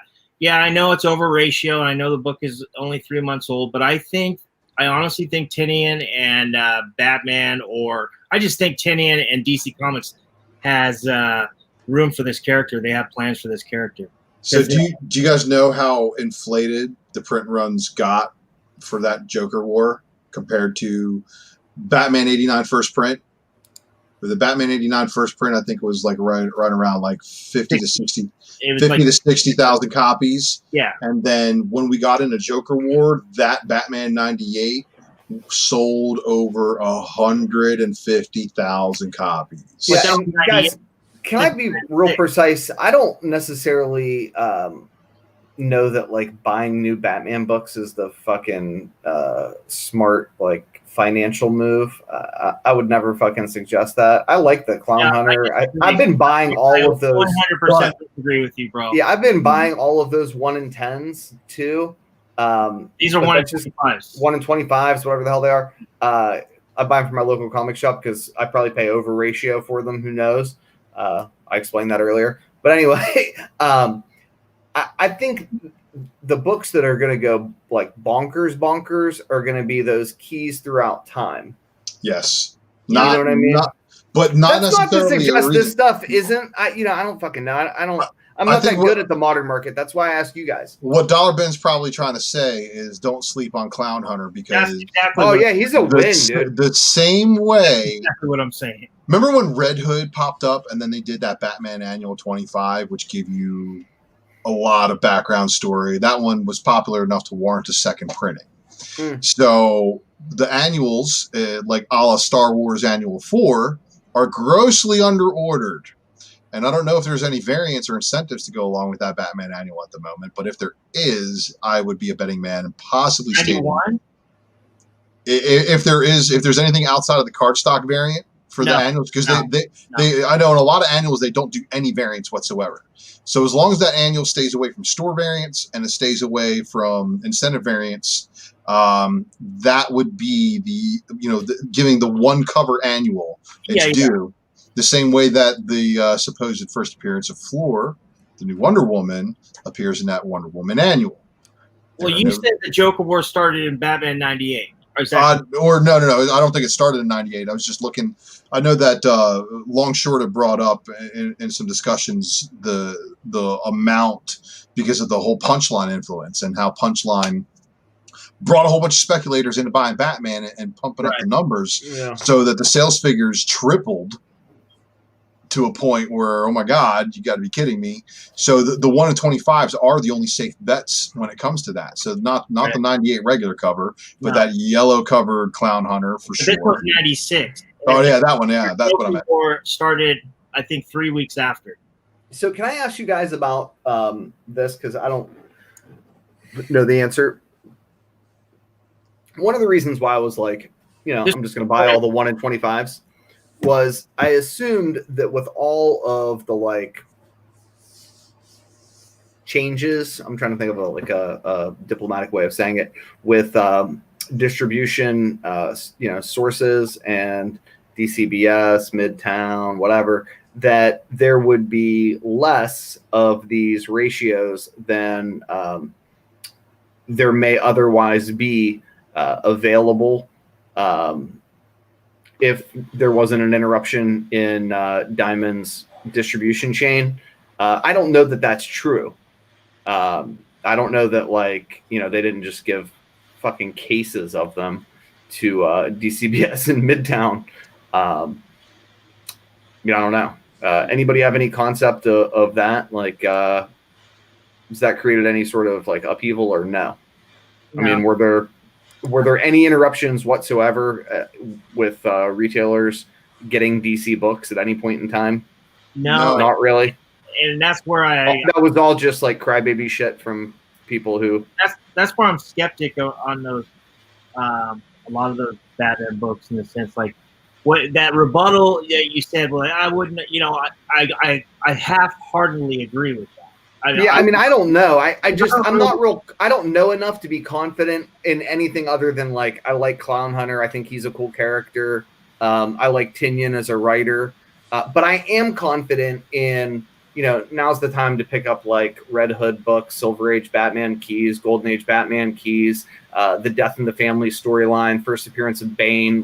Go if you can afford to pick up whatever and stick them away and forget about them for a calendar year. I think now's the time to do it. Yeah, I 100% agree with you. But, we are the modern playbook, and this is a modern book. So going into modern books, I think, if you have a Batman Annual 5, which is a high-selling – Batman Annuals are usually high-selling books. They're high-order books, at least lately. This deep origin with Clown Hunter and what I've read into it, and I know because I've had at least 12 to 15 copies of this 1 in 25. I've already sold 10 of them. I've sold them between $35 to $75. I mean, these things have moved like this over the last 3 months. This book right now is in a lull, and it's about $35. Like I said, 9/8 or $75 to $100. I think when that Batman Annual 5 comes out, this book, this back issue, this 96, could catch fire. Yeah, I'll buy me a 9/8. You got me sold. I just think that I don't think all those design characters. I hear people say that, DC, and they have so many plans for these new characters on these design covers. No, I don't think so. Well, look what happened to the designer. I mean, that was the biggest stroke. Yeah, that didn't pan out so well. I got one of those too, I think. You know what I'm saying? So, that actually may have been Clown Hunter, the week before I started buying them, so I might have escaped that one unscathed. I think Clown Hunter is a good character, a solid character. I think another when you're talking about DC numbers and how many are actually ordered or printed, yeah, I'm skeptical. And I don't mean to offend any retailers or what have you. I'm not going to say any names, but a certain retailer says they have a 1 per store of the Batman 92, which is actually a third print, the black and white or whatever. And if they have a 1 per store, how come they sold like 30 of them? You know what I mean? I mean, they've had this 1 per store for $150 to $200 a month. And, I've bought 3 of them already. I mean, sure, you can only buy one at a time. So, yeah, I mean, like with your rebuttal, I half-heartedly agree with you. Yeah, I don't know what the numbers are. And Ultra's probably onto something that they're probably the orders are up. But I really like this Cloud Hunter character. I think this one. I do too. Is good. I've got a copy to send to Mel. Nice. Hey, Carter, did you go digging today? I did. Did you bring books for us? Did you shame the rest of us real quick? Well, I don't know about shaming anybody, but don't worry, you will. Massive flex. We'll just call it that. I'll tell you, let's do some Star Wars real fast. Okay. Found another copy. Found another copy. My baby. How much was this? I think this was like $6. I'm selling them for like 60, 55, 60 bucks. Freaking love that book. I found a second copy. No shit. I love this book. I've got one, and I'm really happy with the one I have, and I'm really impressed that you have 2. Well done, sir. So, Unbelievable Gwenpool 21, second print. You don't want to know how many I have. Nice. Good for you. Oh. Found this. Get the fuck out of here. You found the newsstand, too. I can't believe that. I'm like, I heard you talking about it. I'm like, okay, I got to get it. Well done. Did you see where the newsstand indicia is for the people that are watching at home? Mm-hmm. It's on the right-hand side. And that's why you got a shot at finding it in back issue bins, and you should look for it. But I know those Curse of the Spawns were certainly, there were a hell of a lot fewer of those on the newsstands, and there were a Spawn number 9 for Christ's sake. Mm-hmm. So if you're looking for like a super rare Angela book, that's the one. Well done. I got a mail call. Nice. Let's see. So these are the Hasbro Star Wars reprints. So let's start with this one. I don't know shit about this one. I just bought it. Nice. So, Jango Fett. Let's go. Star Wars Legacy number 2. Nice. Number 19. No shit. Number 65. You're killing it. Where the fuck did you find these? These are eBay. Number 7. I don't know anything about that. How did you find a treasure trove of those? Yeah, are those all the ones that came out of the comic packs? Yeah. The guy was just selling them loose. Damn. Selling loosies. Nice. I fucking love it. Legacy. I don't know anything about that. Oh, you are a sick maniac. Oh, sir. reprints of the first Boba too. Wow. These are well under. I think these were like First Mandalorian, right? I think I averaged like $6 a copy. Oh, come the fuck on. Now, this was before it got hot. There you go. I remember sending Trey a link to that Heir to the Empire when it was like $1.99, and it was because it wasn't because of Thrawn. It was because of the Mara Jade rumors about being related to Rey. All right, now here's the piece de resistance of the. Okay, now this store here that I went to, I didn't even know they sold magazines. Like, I've been going to this place for years. Didn't even know they sold magazines. And I saw a guy with this exact copy in his hand. I'm like, get the fuck out of here. I was hurt. I was hurt and I was hot. Crap. He done beat me today. I got beat today. Damn it. I hate being outdone. And I went to, I'm like, this guy is evil. I hate him. So I go to where the magazines were. I never would have known in a million years. And lo and behold, there was another copy there. And I'm like, that man is so nice. God bless him, because he left a copy there. So because you would have taken them both, wouldn't you? Oh, fuck yeah. Absolutely. Yeah. That's the first lesson. For Shaggy-Doll and for Shellians. Absolutely. Yeah, that's the first lesson. Never leave any books behind. Yeah, so Star Wars Insider, what is this? 140. So what's that thing? What's it selling for now? The last time I checked, it's like from 100 to 200. So yeah. It's gorgeous. Well done. I love this cover so much. Mwah. Yep, that was a score. Yes. So got that for $5. Get the fuck out of here. I can't believe the guy didn't buy that other one, but God bless him for not. What do you Carter- get books? Damn. Just your LCS or what? I mean, no, you don't have to give me the exact place, but I mean, No, I had to travel for that, but it was worth the travel. It was worth it. It was worth the Well travel. done. So he makes it a point whenever he's on business travels to schedule additional time between flights to go raid your local store. So Mercenaut comes to your town, your LCS gets cleaned out. well, I'm on the West Coast, so I mean, without giving out like Robert was saying, too much cornbread. I mean, so if you're going, let's say you have a business meeting across town, would it be smart if I, say I have 3 hours or what have you? If I go and I Google search like a half-price book place or a library or places where you can find deals. I mean, is that where you're finding books like that, or comic shops? Just comic shops. Wow, because I could never find anything like that. I don't score at like a half price books at all, ever, or at least not lately. I remember I was in Iowa of all places, and I was at a half price books. I don't know what it is about Iowa. Like I was in Des Moines, and like there's plenty of shops, but all of them were dry when I went. And I was at a half price books, and in the comic section, like there was a guy up at the top, there was a guy down at the bottom, and there was a guy down at the back. It looked like a gangbang. Like everybody was just so hungry for comics. You know what I mean? It was sad. I'm like, I looked at that. I just walked out because I wasn't gonna find shit. Yep. Wow. I don't mess with places like that either. Uh-huh. Any other guys bring books for us? I got a couple. Andy, God bless you. I pulled this. Hold on. We're gonna get you. I want to put you on front and center.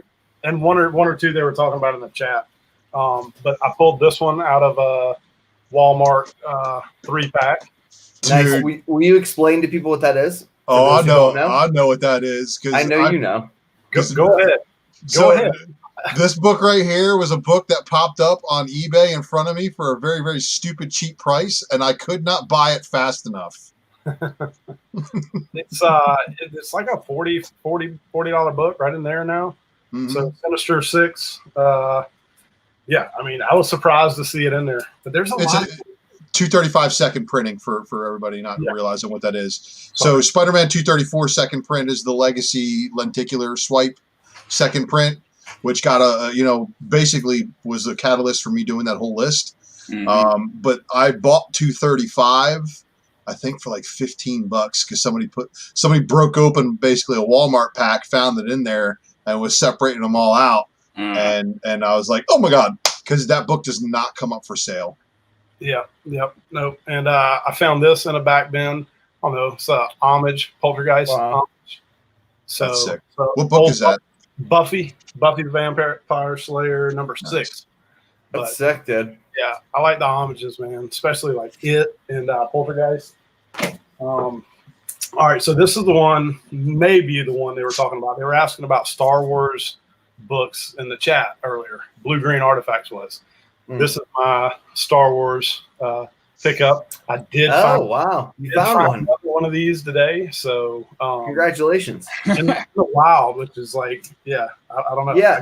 I got you want to explain to people what that is?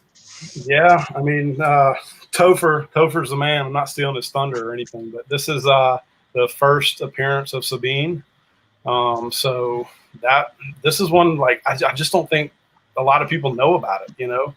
And when they do find out about it and they look in it, I mean, it's everything's there. All the ingredients are there. I mean, it's small, a little smaller than a regular comic, but shit. And they CGC will slab it. Yep, they will. We have seen a 9.8 in a CGC and a CBCS, which I was retarded and didn't bid enough to get that one and pop it out of that shell. But shit, I didn't know there was a CBCS. That's cool. Yeah, and it sold like dirt cheap too. Wow. Yep. So I picked this one up today. I love this cover, and it got ruined by store variants. I mean, this cover, it did. It also got ruined because it's on a Deadpool book, and it totally needs to be on an Avengers related book. Yes, I agree. But I mean, look at. I mean, how that's fucking. I mean, yeah, the cover. You just can't beat the cover. Also picked up 2 of Scumbag books today. Y'all read that yet? Yes.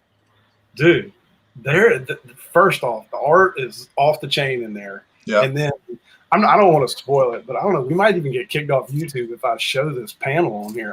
Oh, you mean the one with the needle in his arm of him shitting himself? Yeah. We don't need to show it. We can just describe it. So yeah, the dude's actually banging a needle in the street. Yeah. And at the same time he's injecting himself, he's crapping out the other end. Yeah, with little kids laughing at him. Oh yeah. So it's the story. It started off good. It's got funny parts, but I don't know. I mean, it's out there, so I'm not sure I'll stick around for the whole ride. But it's a slow train wreck. You cannot look away. Yeah, exactly. And then they're like, I think I'm about to get off. He says some really funny shit in there. And it's, all right, I'm back. Yeah, I love Rick Remender, man. Oh, dude, me too. His 7 to Eternity series is so like nobody gives it any love, man. That's like, don't worry, because you know why?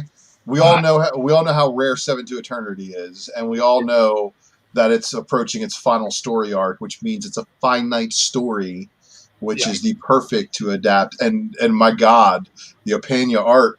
And this is the reason why it took so long. Remender was like, I won't do it without Opeña's art. Yeah, but I mean, I wouldn't do it either when you're getting shit like that. I mean, look at that. It's unreal, dude. Yeah, like, I'm hoping that Dune paves the way for a lot of these kind of intergalactic space operas to get TV treatment or major, box office treatment. Well, they got to look for an original idea, and when it comes to original storylines, 7 to Eternity is probably one of the best original arcs created in the last decade. And this is coming from a total sci-fi nerd. So thank you. You're my hero now again. And I also picked up something that's killing the children where the shop owner pissed me off, and I probably won't go back there because I had 2 of these. And I mean, like, come on, it's a $3 book right now. Like, I got 2 of them. It's for $11. It's out 3 weeks ago. It's been a month. Yeah, and you bitch about me getting 2, and I had to put one back. I was like, God, dude. So, yeah, that'll probably be the last time I'm there. But I've said that 4 times, so the way it goes when you're in South Carolina here. It's like 2 shops within fucking anywhere.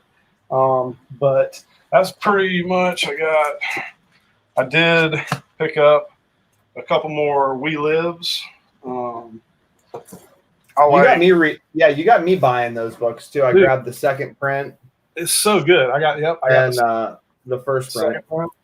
And then I found 2 variants today, 2 of the one in I think 15s. But man, the story is good. And then the issue 2, like I said, with that the character on the front, he could be big.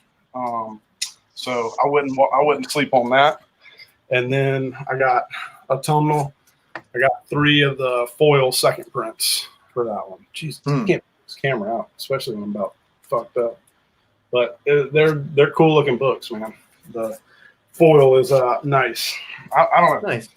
And I got one more Trying to find it here. My turtle book that I've been harping on here. This is number 25, and I love this book. Like, I don't know, I'm looking at all the old turtle stuff now and going back since Last Ronin and just reading it all. And man, it was a really good story. I don't know, I was missing out on that one for sure. But that is Leonardo, if you were wondering, in the dark suit. And there's a variant of that that's not easy to find. And it's got all the makings on the indie side to, dry up and somebody list it for a nice chunk and score. That's the way it is on the indie side. Just look for what's not out there rather than what is. All right, so we're about at the 3-hour mark. My question is, should we just wrap it up, or do you want to see what I pillaged from stores? As long as you hold the book up and leave it there long enough for me to actually see what you're showing. That's all I ask. Because you're quick with it, man. I try to be quick just so that we can move, because I grab a bunch of shit. Dude, we got all the time in the world. Look, it's a holiday weekend. I just drove 10 hours. You did drive 10 hours. I did. So I'm sorry. All right. I drove 20, so I drove 10 there, then 10 back. Can I move with haste through the stuff that's not important? It's all important. It's not that important. All right. So look, I like this. I grabbed the second print. I paid cover price for it. It wasn't like I stole it from anybody. He started me on the Walk with Monsters. I grabbed a ratio and all the A covers. We can just blame Andy for all of that. Also blame him for Something's Killing the Children. That's a $20 book. No, okay. Well, I paid cover price for all of these. Oh, that's right. That's like a $30 book there. Get the fuck out! Which one? What number was that? That was number 4. It's like a second print. Yeah, 4 second print, I think. I left those behind like a moron, breaking my own rules. So since I have Andy here, who's the Something Is Killing the Children expert, was that bathtub one? Is that interior art? I'll be honest, man. I don't know. I want to say yes, but I don't know. To be honest. 1 in 50. Yeah, that ain't really doing shit. On the 1 in 50s on the laters aren't really doing shit. Yeah, that's not any of the early ones. I'm telling you, like the 3s, 4s, and 5s. That's a $50 book. Get the fuck out of here. That's the FOC, and that's just the FOC variant. All right. Yeah, that's like a $30 book. I want to say. That's Frisian too, isn't it? Yep. Yeah. There's a black and white on that one. I like that one. I'm telling you, that's just came out. Number 9. Yep. I missed out on the local comic, the LCSD variants. They were all gone when I got to that store when I was out of town. Yeah, those things went quick, which is, I guess, a second good print. That's a $10 book already. Like, and they're just going up. Like I'm telling you, there's Something is Killing the Children back issues are just. I grabbed the tinfoils. Yeah. Yep. See, I couldn't. No brainer. Yeah, I couldn't find them around me. I had to drive to Pittsburgh to get them. I grabbed these. Con season. That's what you want right there. I'm telling you. All right, now let's get to business where I excel, because it sure is on Something Killing the Children. I don't know anything about that shit. You excelled in that stack right there. I can. Well, I mean, only because I called you. I was like, I'm thinking about selling them all. I need to get. I just want to sell them all, Andy. What am I going to do? How do I get rid of all? Yes. I have tons of it, and I guess I'm just going to keep doubling down. $6. Nice. I've been looking for this, and I found 2. I sold the first 3 issues signed by the artist and the writer. I broke down and paid $4 for my own spec. Son of a bitch. I don't want to talk about it. Do you guys know what this is? No, I don't. First appearance of a potential She-Hulk villain. You're going to have to Google it. It's gone from eBay already. Yeah, She-Hulk 9. Talia or something. I can't remember what her name. Something. Google it. It's a 9.8. I paid less than $10. War Journal newsstand now? Yeah, it's a 9.8. Like, it's, you know what I mean? Theoretic. This is the face of the person that appears on the back of the motorcycles for the Captain America Winter Soldier scenes that leaked. It's either this character or it's the female from the Old Man Logan that they retconned back in time. I can't decide which I think it's going to be. The female character makes a lot more sense to me, but I feel like, would you really take a character from Old Man Logan and then bring them back?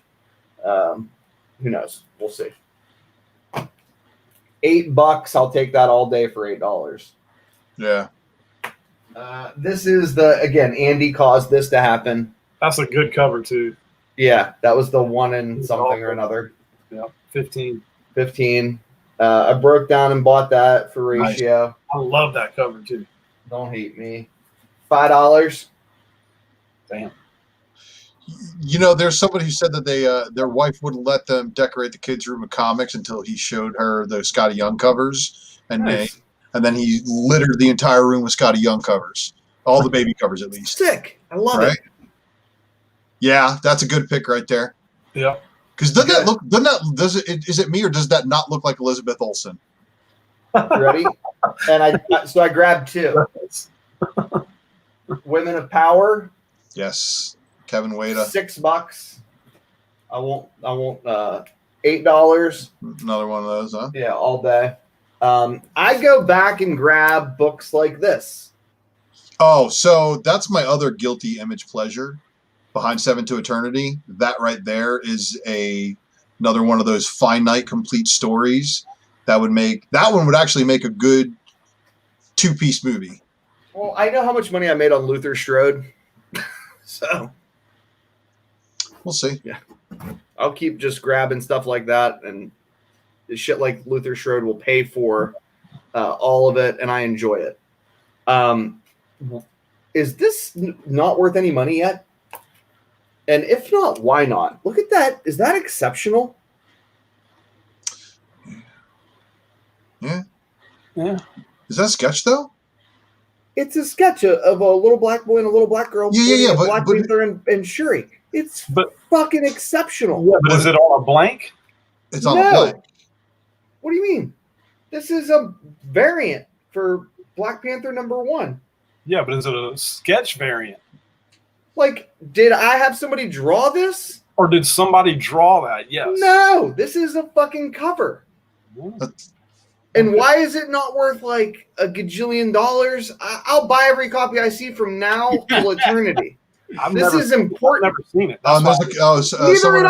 Someone in the chat saying there's a color version of that same book. Oh. So that you have the black and white version of it. I thought I've seen it before. I fucking love it. Yeah, that's pretty cool. Yeah, and I think the color version actually says the little boy saying, "Hey, he looks like me," and the little girl's like, "Hey, I look like her," or something like that, which is cool. Winner, chicken dinner. I fucking love it, dude. Yeah, you're about to crush keep buying them. Yeah. Oh well, no, I like that other one. This one's all right. I mean, I'll grab these too, but I think that's one of Art Germ's best Shuri covers. Yeah, I mean, don't get me wrong, it's beautiful, but I think the other cover is just important. I take these second prints. I like Viv. I think she's got a shot for Scarlet Witch, and you need to pair that one with this one, sir. Yeah. You got it. Hell yeah. Well done, sir. I fucking can't find the goddamn variant. It pisses me off. I'm just gonna keep buying the A covers. What, the hip hop variant you can't find?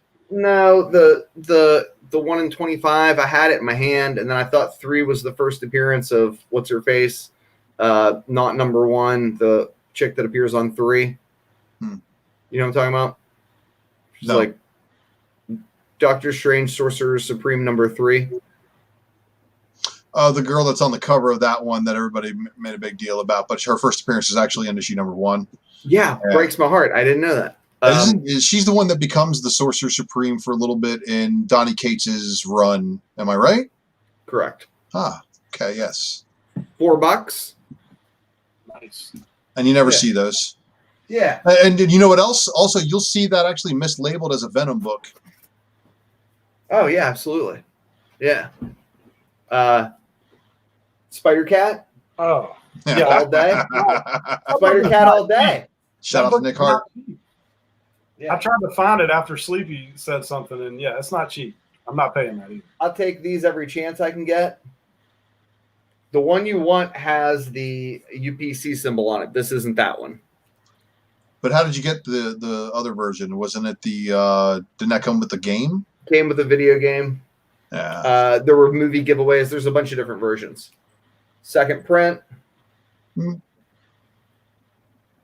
Second print. Just a cover I love. Don't hate me for it. No, dude, all those. Spider-Gwen took a serious dive in readership, even with the Gwenum story. Why this isn't worth any money is beyond me.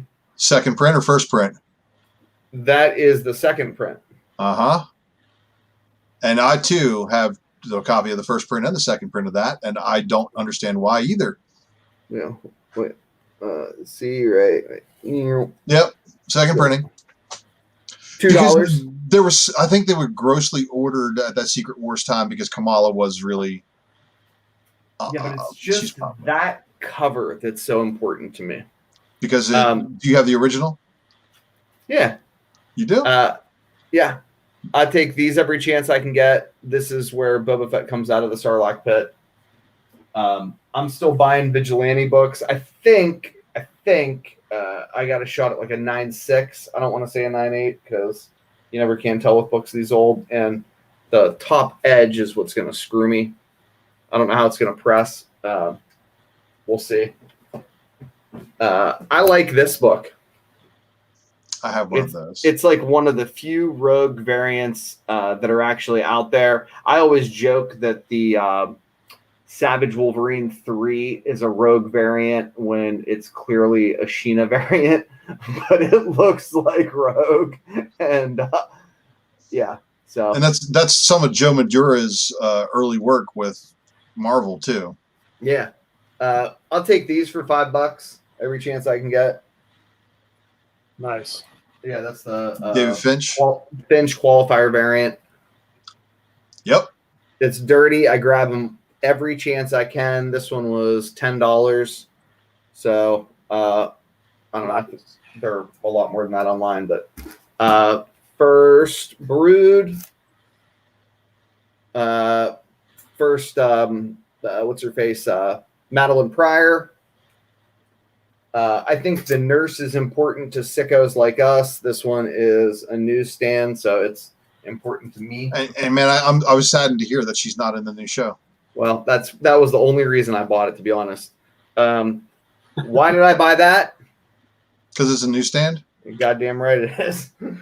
And I got the 4 and a couple of those. Yeah. Out of the dollar bins, let's see what my dollar bin nightmares look like. Holy fuck, dropping dollar bin books. It's not good. They don't even have fucking containers on them.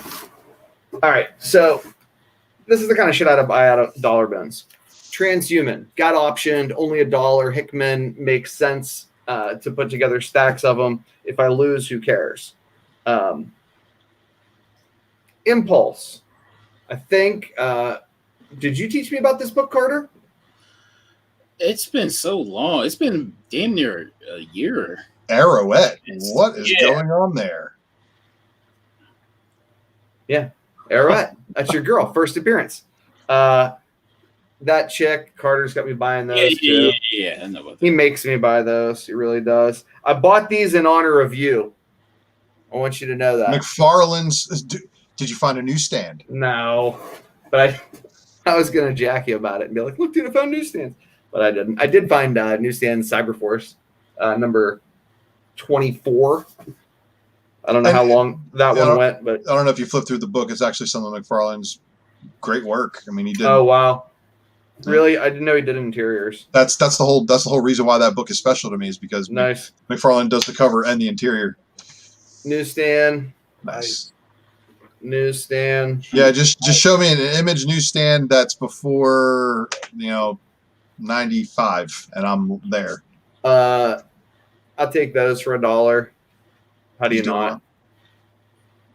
Now, here's my question. Preview, for $1, I rolled the dice on that.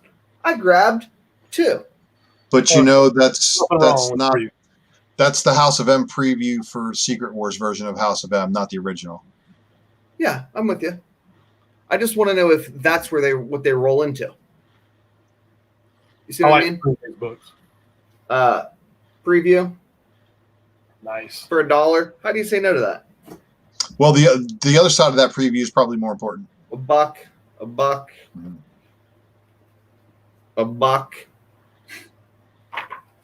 Gen 13, I know that makes you happy, Ultra. More dollars, nightly news, more Hickman. Find me a 17 newsstand and Gen 13. And I don't know why I paid $1 for that, but I did. I have like 100 of them. Last issue of Nail Biter. All right, now I need you guys to help me with this one.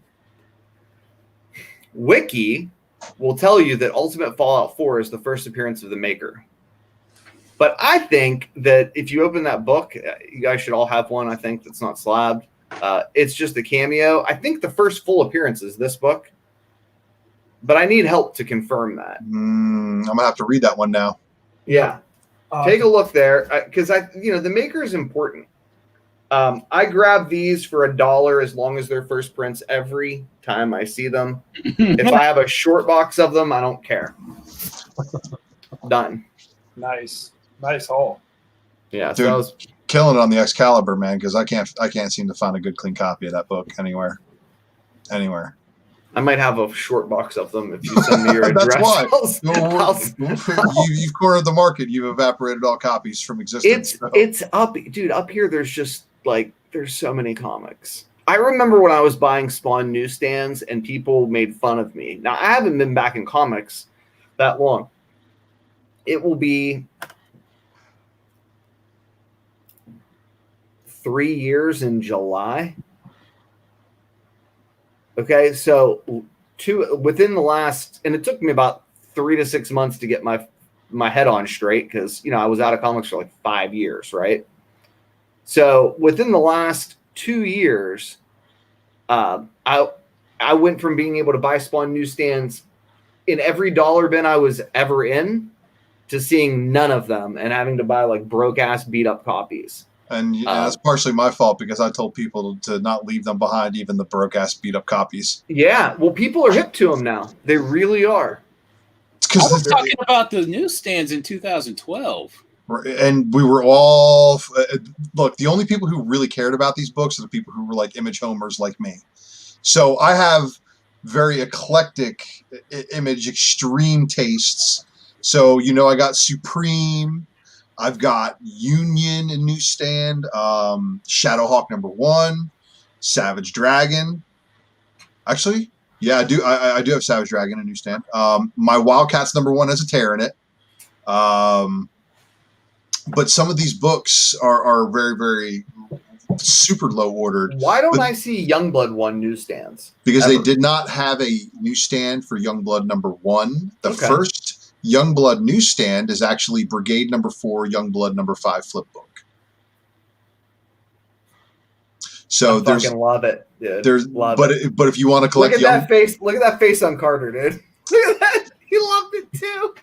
I know, dude. I've been looking for a Youngblood 1 newsstand. I'm like, the only thing you're going to find Youngblood is a gold bordered second printing, which the book sold millions of copies and then had a second printing that has a gold border around the outside of it.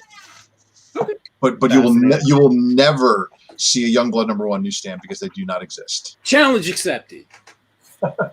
Well, you know what's funny is we learned from the Spawn guy that Curse of Spawn 17 wasn't released on the newsstand, but they've still found copies that have a UPC symbol on them, and they can't explain like how they got out or what happened. Well, that 17 scares me because I have been looking for the past 3 years. Oh, it may be, dude. They all would have came out the same month, right? Well, I'm looking for a Gen 13 #17 in newsstand, and I'm having a really hard time locating it and wondering if they even generated enough sales to warrant a newsstand sale that month. There's 2 copies. right? So, yeah, that's what's gonna happen. So I mean, it is probably in those scenarios, but we were talking about how some books, like, put it in perspective this way: the Batman run, like Batman 96 with 150,000 copies, you have your 1 in 25 Cloud Hunter variant. All of these newsstands are like a 1 in 100 for the regular editions. And some of them get really even more scarce when you get into stupid books that something like I would collect, like Chapel #1 Liefeld newsstand variant. Yeah, I can't believe you found that. That's pretty sweet. I can't believe I found it for 50 cents. That makes it even sweeter. Like, there's a ton of stores that have these quarter bins, 50-cent bins, 75-cent bins, dollar bins underneath all of the long boxes that they have organized alphabetically that nobody wants to go through. And that's where you're going to find a ton of these books. Oh, yeah. You remember the Image connecting variant set from Homage Studios that had like Team 7, Wetworks, Wildcats, and they're all the purple, like, weird background. You guys know what I'm talking about, I'm sure. Yeah. So I've found more of those in back issue bins and these quarter bins and dollar bins and stuff like that. Some of the other good stuff that I found, and when you really start to get into rarities, is some of the Awesome comics that followed after Image. Is the Awesome imprint with like Fighting American. I found Fighting American, like all the stuff that Jack Kirby, licensed out to Liefeld to be able to recreate, and then get sued by Marvel because of the likeness of Captain America, and only to be told that he can do everything except throw the shield, and that's all Fighting American had to do in order to not violate that order, was he couldn't throw the shield like Captain America. Hey, you know what? I'm glad. I almost completely forgot. I bought Transformers shit too. Did you go back to the other store? I went to a different store. The other store, they changed out their stock. And I thought you were still on your vacation, so I don't want to bother you. Be like, Ultra, I'm Transformers, stupid, I need your help. So we'll see how I did without your help. Because I'm a little scared. Okay, so are these foil covers? Should I buy them every chance I get? Do you remember what I said about Dreamwave Transformers comics? I don't know what a Dreamwave Transformer comic is. Look at so you see that DW in the top corner? Okay. That is the Pat Lee owned Transformers imprint that had their license revoked from Hasbro after not paying their artists. Pat Lee, driving around in his Lamborghini in Canada, still owes Don Figueroa over $16,000 in back artistry work. So I do not endorse, talk about, or openly pay for Dreamwave Transformers comics. And I only stick to IDW and Marvel. Oh, well, but anyway, some of them are okay, and but they did foils as a cover, like a regular cover thing. They're like hollow foils or something. Yes. Yeah, I have that one too. I mean, are they worth anything or no? Sorry to say, no. All right, so that was a loss on the hollow foils. All right, I got like these Regeneration 1 variants. You have that one right there. I need to buy off of you. So yeah, I got 87. Yeah, that's one I need. I have a copy, but it's not so good. What's that? Why is that a thing? Okay, so Regeneration 1. How many of those do you have there? I got 88. 88 is a monster. 92. You need to put that one in the stack with 87 for me. We've probably got some more of them. And you got all the RIs, didn't you? Retail incentives? Yeah, those are the RIs. So I got other ones that aren't RIs of that stuff that are those numbers too. Yeah. But the RIs are important. So hear me out. So first off, that 88 that you had there, the reason why that one is important is if you notice on the cover, it has the world's most hated Autobot, Rodimus, or Hot Rod. It is in this continuity that he finally becomes Prime. He does not become Rodimus Prime until this issue. This is where he is deep in the heart of Cybertron, and he is given the knowledge. Deep in the heart of Texas, or Cybertron. He again, so this is a pivotal issue because this is the Marvel continuity that got continued again from Free Comic Book Day, issue 80.5. As you know, Okay. Marvel ran 4-issue limited series, and it ran 80 issues. 80.5 was the Free Comic Book Day, and then 81 through 100 plus an issue 0 were able to conclude the Marvel line, which then just had the prequel books, Transformers 84, just hit stores this year. So this one right here, that is a $50 to $100 book, depending on condition. Nice. Yeah, so that one right there should pay for all your Dreamwave mess-ups. All right, good. The Good. Dreamwave mess-ups cost me a total of $12. Okay. So, Yeah, you're gonna negate those. is this a good one? I dig that one. But it's not that expensive? It's not that expensive, but it is a good retail incentive. Definitely a good one to have. I loved that cover. I was like, I got to buy that. So I don't know how they're going to adapt the Transformers versus G.I. Joe. That's but, a cool cover. That's what I think, too, right? Yes. Yeah. Yeah.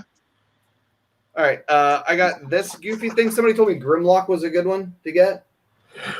Yeah. Dinobot sell. The Spotlight retail incentives are sometimes a gap in people's collections, so you should be able to move those. Okay. I got... I keep buying these things, these like Transformers G.I. Joe things. I got these ones out of, I think, out of dollar bins. It's a good self-contained story if anybody is a fan of the original. But those are the variants, right? The ones that have the art like that? No, those are usually the A covers. God damn it. Well, it's a good thing I only paid $1 a piece for them. But still, all of them only sold around 10,000 copies, so they're not a huge seller. All right, Dynamic Forces, are they always a win? Or no? Sometimes. No, fuck. That's not a... Okay. How about this one? Regeneration. Okay, so the Generations, those are reprints of the original Marvels, and that is the 1 in 10 incentive. Generations 1, number 1.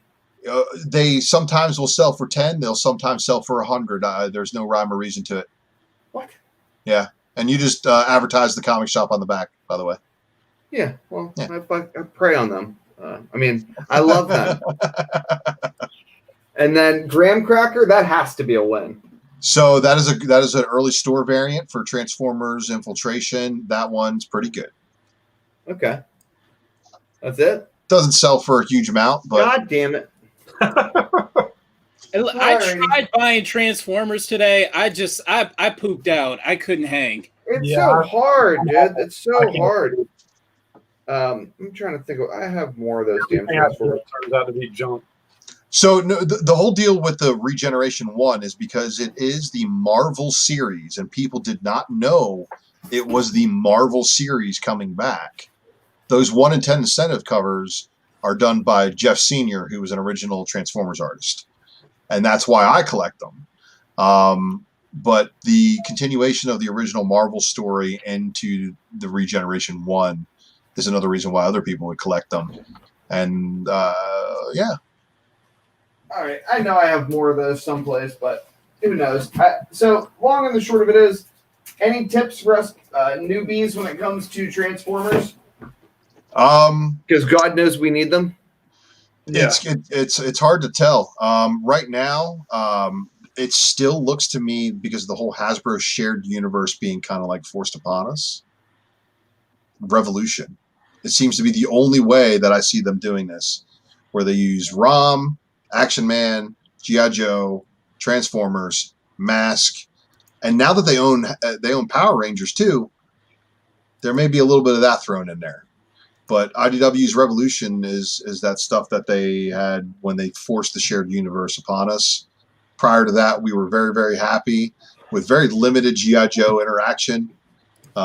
Flint's daughter is a character in Transformers known as Marissa Fairborn.